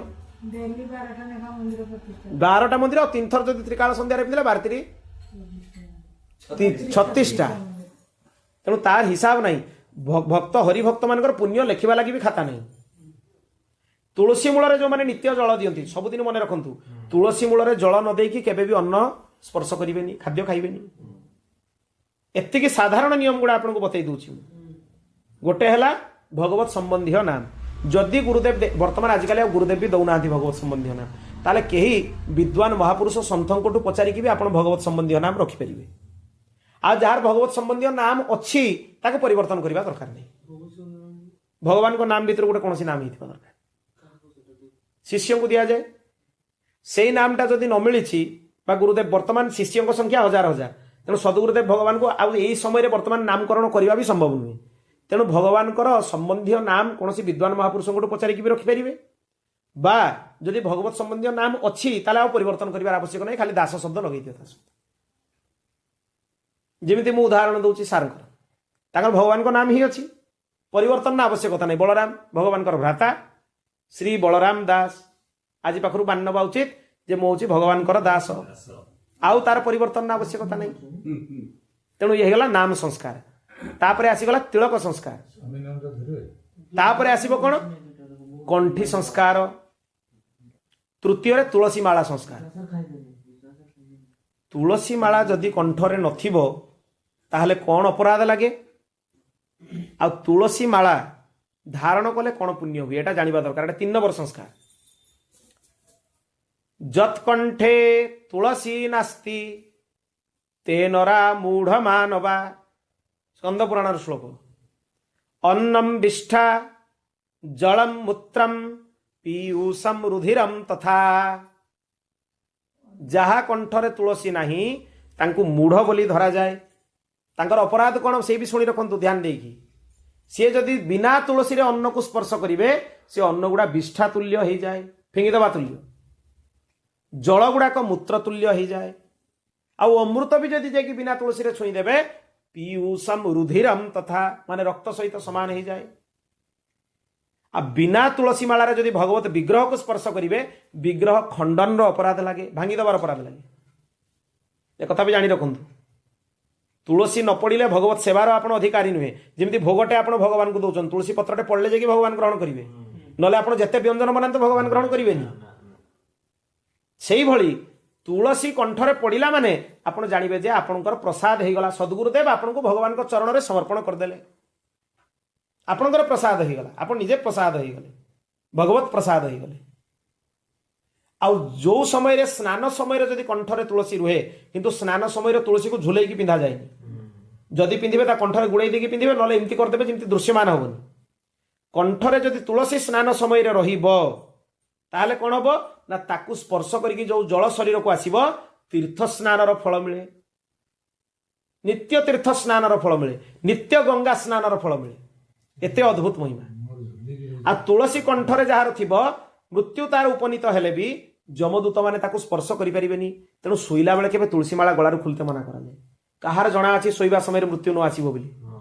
ତିଳକ ଆଉ ତୁଳସୀକୁ କେବେ ବି ଅଲଗା କରିକି ରଖିବା କଥା ନାହିଁ। ଶୋଇଲା ବେଳେ ରୁଦ୍ରାକ୍ଷ ଖୋଲିଦେବା ଉଚିତ। ରୁଦ୍ରାକ୍ଷର ବିଧାନ ନାହିଁ, ରୁଦ୍ରାକ୍ଷର ଶୟନ ସମୟରେ ବିଧାନ ନାହିଁ, କିନ୍ତୁ ତୁଳସୀ 24 ଘଣ୍ଟା ଧାରଣ କରାଯାଇପାରିବ। ଖାଲି ଏତିକି ନା, ଯେତେବେଳେ ଶୌଚକ୍ରିୟା ହବ, ସ୍ନାନ ହବ, ରୁଦ୍ରାକ୍ଷ ଖୋଲିଦେବା ପାଇଁ ପଡିବ। ସ୍ନାନ ସମୟରେ ରୁଦ୍ରାକ୍ଷ ଖୋଲିଦେବା ପାଇଁ ପଡିବ, ଶୋଇଲା ବେଳେ ବି ଖୋଲିଦେବା ପାଇଁ ପଡିବ। ରୁଦ୍ରାକ୍ଷକୁ ସବୁବେଳେ ଧାରଣ କରାଯାଇପାରିବନି, କିନ୍ତୁ ତୁଳସୀ ମାଳାର 24 ଘଣ୍ଟା ତାକୁ ଧାରଣ କରାଯାଇପାରିବ। ଆଉ ନିୟମ ଉଭୟ ପାଇଁ ସମାନ, ଏଟା ବି ଜାଣି ରଖନ୍ତୁ। ତୁଳସୀ ମାଳାର ନିୟମ ଯାହା, ରୁଦ୍ରାକ୍ଷର ନିୟମ ସେଇଆ। ଯୋଉ ଖାଦ୍ୟ ଗୁଡା ତୁଳସୀରେ ନିଷିଦ୍ଧ ସେଇ ଖାଦ୍ୟ ଗୁଡା ରୁଦ୍ରାକ୍ଷରେ ବି ନିଷିଦ୍ଧ, ଉଭୟରେ ନିଷିଦ୍ଧ। ତାମାନେ ଯୋଉ ଗୁଡାକ ଭଗବାନଙ୍କୁ ଅର୍ପଣ ଯୋଗ୍ୟ ନୁହେଁ ତୁଳସୀରେ ନିଷିଦ୍ଧ ହେଲେ ସେ ରୁଦ୍ରାକ୍ଷରେ ନିଷିଦ୍ଧ। ଶିବ ମହାପୁରାଣରେ ଲେଖା ହେଇଛି, ସମାନ ଶ୍ଲୋକ ପାଇଯିବେ, ଉଭୟରେ ଅଛି। ତେଣୁ ତୁଳସୀ ନିଶ୍ଚୟ ଧାରଣ କରିବା ଉଚିତ। ଅନ୍ତତଃ ପକ୍ଷେ ଯଦି ବି ଅଶୁଦ୍ଧ ଖାଦ୍ୟର ଆଉ ବ୍ୟବହାର ହଉନାହିଁ, ଆମିଷ ଇତ୍ୟାଦିର ଭକ୍ଷଣ ହଉନି, ତଥାପି ଅନ୍ୟ କିଛି ହଉଛି, ସେଇ ସମୟରେ ସାବଧାନତା, ସେଇ সময়ଟା ଅନ୍ତତଃ ରଖିକି ହେଲେ ବି ତୁଳସୀ ଗଳାରେ ଧାରଣ କରିବା ଉଚିତ। ତୁଳସୀଠୁ ଅଲଗା କରିକି ନିଜକୁ ରଖନ୍ତୁନି। ଆପଣ କହିପାରିବେ କାଲି ସକାଳୁ କାହାର କ'ଣ ହବ ଅବସ୍ଥା? ମୃତ୍ୟୁ କାହାର ଚାଲୁଥିବା ଲୋକଙ୍କର ମୃତ୍ୟୁ ହେଇଯାଉଛି। ଯଦି ବିନା ତୁଳସୀରେ ବିନା ତିଳକରେ ମୃତ୍ୟୁ ହେଇଗଲା କି ଅବସ୍ଥା ହବ? ନା ଇଏ ତ ଆପଣ ତୁଳସୀ କାଟିପାରିବେ, ବିଲକୁଲ କାଢିବାର ନାହିଁ, ଆପଣଙ୍କୁ ଦୋଷ ଲାଗିଯିବ। ଏକଦମ ଅପରାଧ ଲାଗିବ। ଆମର ମାନେ ଆହୁରି ଯେତେବେଳେ ଉପରକୁ ନିଷ୍ଠା ଆସିଯାଏ ତୁଳସୀ ନିଷ୍ଠା, ତୁଳସୀ ଯଦି ବେକରୁ ଛିଡ଼ି ଯାଇଛି, ମାଳ ଛିଡ଼ି ଯାଇଛି, ଇଏ ପଇତା ଛିଡ଼ିଗଲା ଭଳିଆ ନିୟମ ତା ପାଇଁ। ଜଳସ୍ପର୍ଶ ନ ପିନ୍ଧିଲା ଯାଏ ଜଳସ୍ପର୍ଶ ହୁଏନି, ଖାଇବାର ନାହିଁ, ଜଳ ବି ସ୍ପର୍ଶ ହବନି। କୋଉଠି ତୁଳସୀ ସାଙ୍ଗରେ କଣ୍ଠି ସାଙ୍ଗରେ ନେଇକି ଯିବେ। ଯେତେବେଳେ ଆପଣ ଯିବେ ବାହାରକୁ, ଗୋଟେ ବାହାରେ ବ୍ୟାଗରେ ଗୋଟେ ତୁଳସୀ କଣ୍ଠି ପକେଇକି ଯିବେ। ଯଦି କୋଉଠି ଛିଡ଼ିଗଲା, ଯେମିତି ପଇତାଟିଏ ପକେଇକି ଯାଇଥାନ୍ତି ସମସ୍ତେ ବ୍ୟାଗରେ, ଦରକାର ପଡ଼ିଲେ ମନ୍ତ୍ରିତ ଅଭିମନ୍ତ୍ରିତ କରିକି ପିନ୍ଧିଆ ହବ, ଠିକ ସେମିତି ତୁଳସୀ କଣ୍ଠି ଗୋଟେ ପକେଇକି ରଖିଥିବେ, ନହେଲେ ତ ଖାଇପାରିବେନି କି ପିଇ ପାରିବେନି। ତେଣୁ ସେଇଗୁଡ଼ା ଟିକେ ସାବଧାନତା ରଖିବା ଉଚିତ। ଇଏ 4ଟା ସଂସ୍କାର ହେଇଗଲା ତାହେଲେ। ପ୍ରଥମ ନାମକରଣ, ଦ୍ୱିତୀୟରେ ଊର୍ଦ୍ଧ୍ୱପୁଣ୍ଡର ତିଳକ, ତୃତୀୟରେ ତୁଳସୀ, ତାପରେ କ'ଣ ଥିଲା? ଚତୁର୍ଥରେ ଆସିବ ମନ୍ତ୍ର ବା ନାମ। ଗୁରୁଦେବ ଗୋଟେ ଜପ କରିବା ପାଇଁ ଦେବେ, ଯାହାର ଜପ କରାଯାଏ ସେ 4 ନମ୍ବରରେ ଆସେ। 5 ନମ୍ବରରେ ଆସେ ଆୟୁଧ ସଂସ୍କାର। ଆୟୁଧ ସଂସ୍କାରର ସମସ୍ତେ ଅଧିକାରୀ ନୁହେଁ, ତେଣୁ ସେ 5 ନମ୍ବରଟା ସମସ୍ତଙ୍କୁ ଦିଆଯାଏନି। ଆୟୁଧ 2 ପ୍ରକାର ଦିଆଯାଏ, ଶୀତଳ ଆଉ ତପ୍ତ। ତପ୍ତ ଆୟୁଧ କେବଳ ଚତୁର୍ଥାଶ୍ରମୀ ସନ୍ନ୍ୟାସୀମାନଙ୍କୁ ଦିଆଯାଏ, ସମସ୍ତଙ୍କୁ ଦିଆଯାଏନି। 4 ପ୍ରକାର ଆୟୁଧ ଆମ ସମ୍ପ୍ରଦାୟରେ ଦିଆଯାଏ, ଶଙ୍ଖ, ଚକ୍ର, ଧନୁ ଆଉ ବାଣ। ଧନୁର୍ବାଣ ମୁଦ୍ରା ପୂର୍ବରୁ ଦିଆଯାଉଥିଲା, କାହିଁକିନା ରାମଜୀଙ୍କର ମୁଦ୍ରା। ଶଙ୍ଖ ଚକ୍ର ପିପାଜୀ ଯେତେବେଳେ ରାମାନନ୍ଦାଚାର୍ଯ୍ୟ ଭଗବାନ, ଆଦ୍ୟ ରାମାନନ୍ଦାଚାର୍ଯ୍ୟ ଭଗବାନ ଥିଲେ, ପିପାଜୀ ସଦେହରେ ଦ୍ୱାରିକା ସମୁଦ୍ର ଭିତରେ ପ୍ରବେଶ କରିକି 7 ଦିନ ରହିକି ଆସିଲେ। ସାଧାରଣ ଲୋକ ଆଶ୍ଚର୍ଯ୍ୟ, ବିଶ୍ୱାସ କରିବା ପାଇଁ ବି ଆଶ୍ଚର୍ଯ୍ୟ। ଦିବ୍ୟ ଦ୍ୱାରିକାର ଦର୍ଶନ ତାଙ୍କୁ ହେଲା, ଭଗବାନ ଶ୍ରୀକୃଷ୍ଣ ତାଙ୍କୁ ସ୍ୱାଗତ କଲେ। 7 ଦିନ ସମୁଦ୍ର ଭିତରେ ପଶିକି ସେ ରହିକି ଦ୍ୱାରିକାରେ ଫେରିଲେ। ସେ ଫେରିଲା ବେଳକୁ ତାଙ୍କୁ ଭଗବାନ ଶ୍ରୀକୃଷ୍ଣ ଶଙ୍ଖଚକ୍ର ମୁଦ୍ରା ଦେଇଥିଲେ। ତେଣୁ ଶ୍ରୀକୃଷ୍ଣଙ୍କ ପାଖରୁ ରାମାନନ୍ଦ ସମ୍ପ୍ରଦାୟ ଭିତରେ ଶଙ୍ଖଚକ୍ର ମୁଦ୍ରାର ପ୍ରଚଳନ ହେଇଛି। ତା ପୂର୍ବରୁ କେବଳ ଧନୁର୍ବାଣ ମୁଦ୍ରା ଥିଲା। ତେଣୁ 4ଟା ମୁଦ୍ରା ଆମର ଧାରଣ ହୁଏ। ଏଇ ବାହୁରେ ଚକ୍ର, ଏଇ ବାହୁରେ ଶଙ୍ଖ, ଏଇ ବାହୁରେ ବାଣ, ଏଇ ବାହୁରେ ଧନୁ। ଶୀତଳ ସଂସ୍କାରଟା ଗୃହସ୍ଥମାନଙ୍କୁ ଦିଆଯାଇ ପାରିବ। ଶୀତଳ ମାନେ ଚନ୍ଦନରେ 4ଟା ଯାକ ମୁଦ୍ରାକୁ ଏଇଠି ଧାରଣ କରାଯାଇ ପାରିବ। କିନ୍ତୁ ତା ପାଇଁ କିଛି ଦିନ ସାଧନ କଲା ପରେ, ଅଧିକାରୀ ହେଲା ପରେ ଦିଆଯାଏ, ତୁରନ୍ତ ଦେଇ ଦିଆଯାଏନି। ଆଉ ଗୋଟେ ଜିନିଷ ବି ଦିଆଯାଏ, ମନ୍ତ୍ରାର୍ଥ। ମନ୍ତ୍ରର କିଛି ଦିନ ଜପ କଲା ପରେ, କିଛି ଦିନ ମାନେ କିଛି ଲକ୍ଷ, ବର୍ଷେ, 1.5 ବର୍ଷ, 2 ବର୍ଷ ଜପ କଲା ପରେ ଯେତେବେଳେ ଚିତ୍ତଶୁଦ୍ଧି ହବ, ଶିଷ୍ୟର ଆନ୍ତର୍ନିହିତ ସ୍ଥିତିକୁ ଦେଖାଯିବ, ପରଖାଯିବ, ପରୀକ୍ଷା ନିଆଯିବ। ଯଦି ସେ ସେଇ ସ୍ତରର ହେଇଛି, ତାକୁ ମନ୍ତ୍ରାର୍ଥର ଉପଦେଶ କରାଯାଏ। ମାନେ ସେ ମନ୍ତ୍ରର ପ୍ରତ୍ୟେକ ଅକ୍ଷରର ଅର୍ଥ କ'ଣ। ମନ୍ତ୍ର ଦେଲାବେଳେ ତୁରନ୍ତ ଅର୍ଥ ଦିଆଯାଏନି, ଏ ବିଧାନ ନୁହେଁ। ଏଇଭଳି ଶରଣାଗତି ସଂସ୍କାରର ପାଳନ ହୁଏ, ତାହେଲେ ଯାଇକି ଜୀବ ଭଗବାନଙ୍କର ଶରଣାଗତ ହୁଏ। ବୋଲ ଭକ୍ତ ବତ୍ସଲ ଭଗବାନ କି। ଏଇ ଅର୍ଥ ପଞ୍ଚକ ଗ୍ରନ୍ଥରୁ ଏଇ ପ୍ରକରଣ ଏଠି ପୂର୍ଣ୍ଣ ହେଲା। ଭଗବାନଙ୍କୁ ପ୍ରାପ୍ତିର ଉପାୟ କ'ଣ କ'ଣ କରିବା ଉଚିତ ଆଉ କ'ଣ ନ କରିବା ଉଚିତ। ତଥାପି ଏ ପ୍ରସଙ୍ଗଟି ପୂର୍ଣ୍ଣ ହେଇପାରିଲାନି, ଆହୁରି ଆ ଉପରେ ଚର୍ଚ୍ଚା ହେବ ଆସନ୍ତା ପର୍ଯ୍ୟାୟରେ। ଭଗବାନ କପିଳ ଦେବଙ୍କ ଅନୁସାରେ ଆଉ ଶ୍ରୀମଦ ଭାଗବତର ଆଧାରରେ ଭଗବତ ପ୍ରାପ୍ତି ପାଇଁ କ'ଣ କ'ଣ ମାର୍ଗର ଉପଦେଶ କରାହେଇଛି ତା ବିଷୟରେ ଆଲୋଚନା କରାଯିବ। କପିଳଦେବ ଭଗବାନ ମା ଦେବହୂତିଙ୍କୁ କ'ଣ କ'ଣ ଜ୍ଞାନ ଦେଇଛନ୍ତି। ଶ୍ରୀକୃଷ୍ଣ ଗୋବିନ୍ଦ ହରେ ମୁରାରେ, ହେ ନାଥ ନାରାୟଣ ବାସୁଦେବ। ଶ୍ରୀକୃଷ୍ଣ ଗୋବିନ୍ଦ ହରେ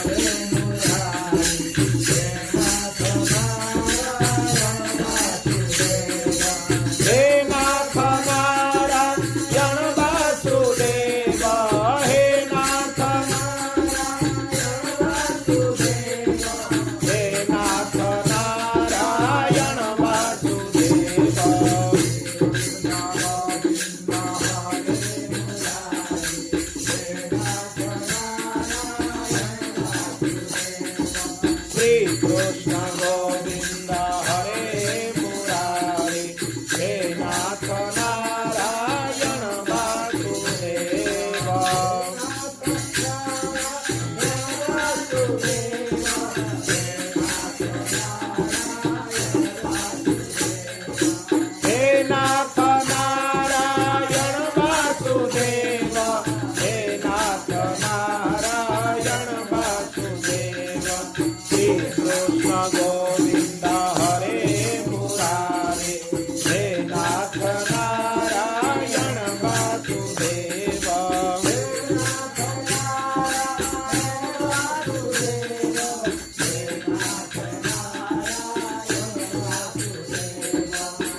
कृष्ण गोविंद हरे मुरारे हे नाथ नारायण वासुदेव श्री कृष्ण गोविंद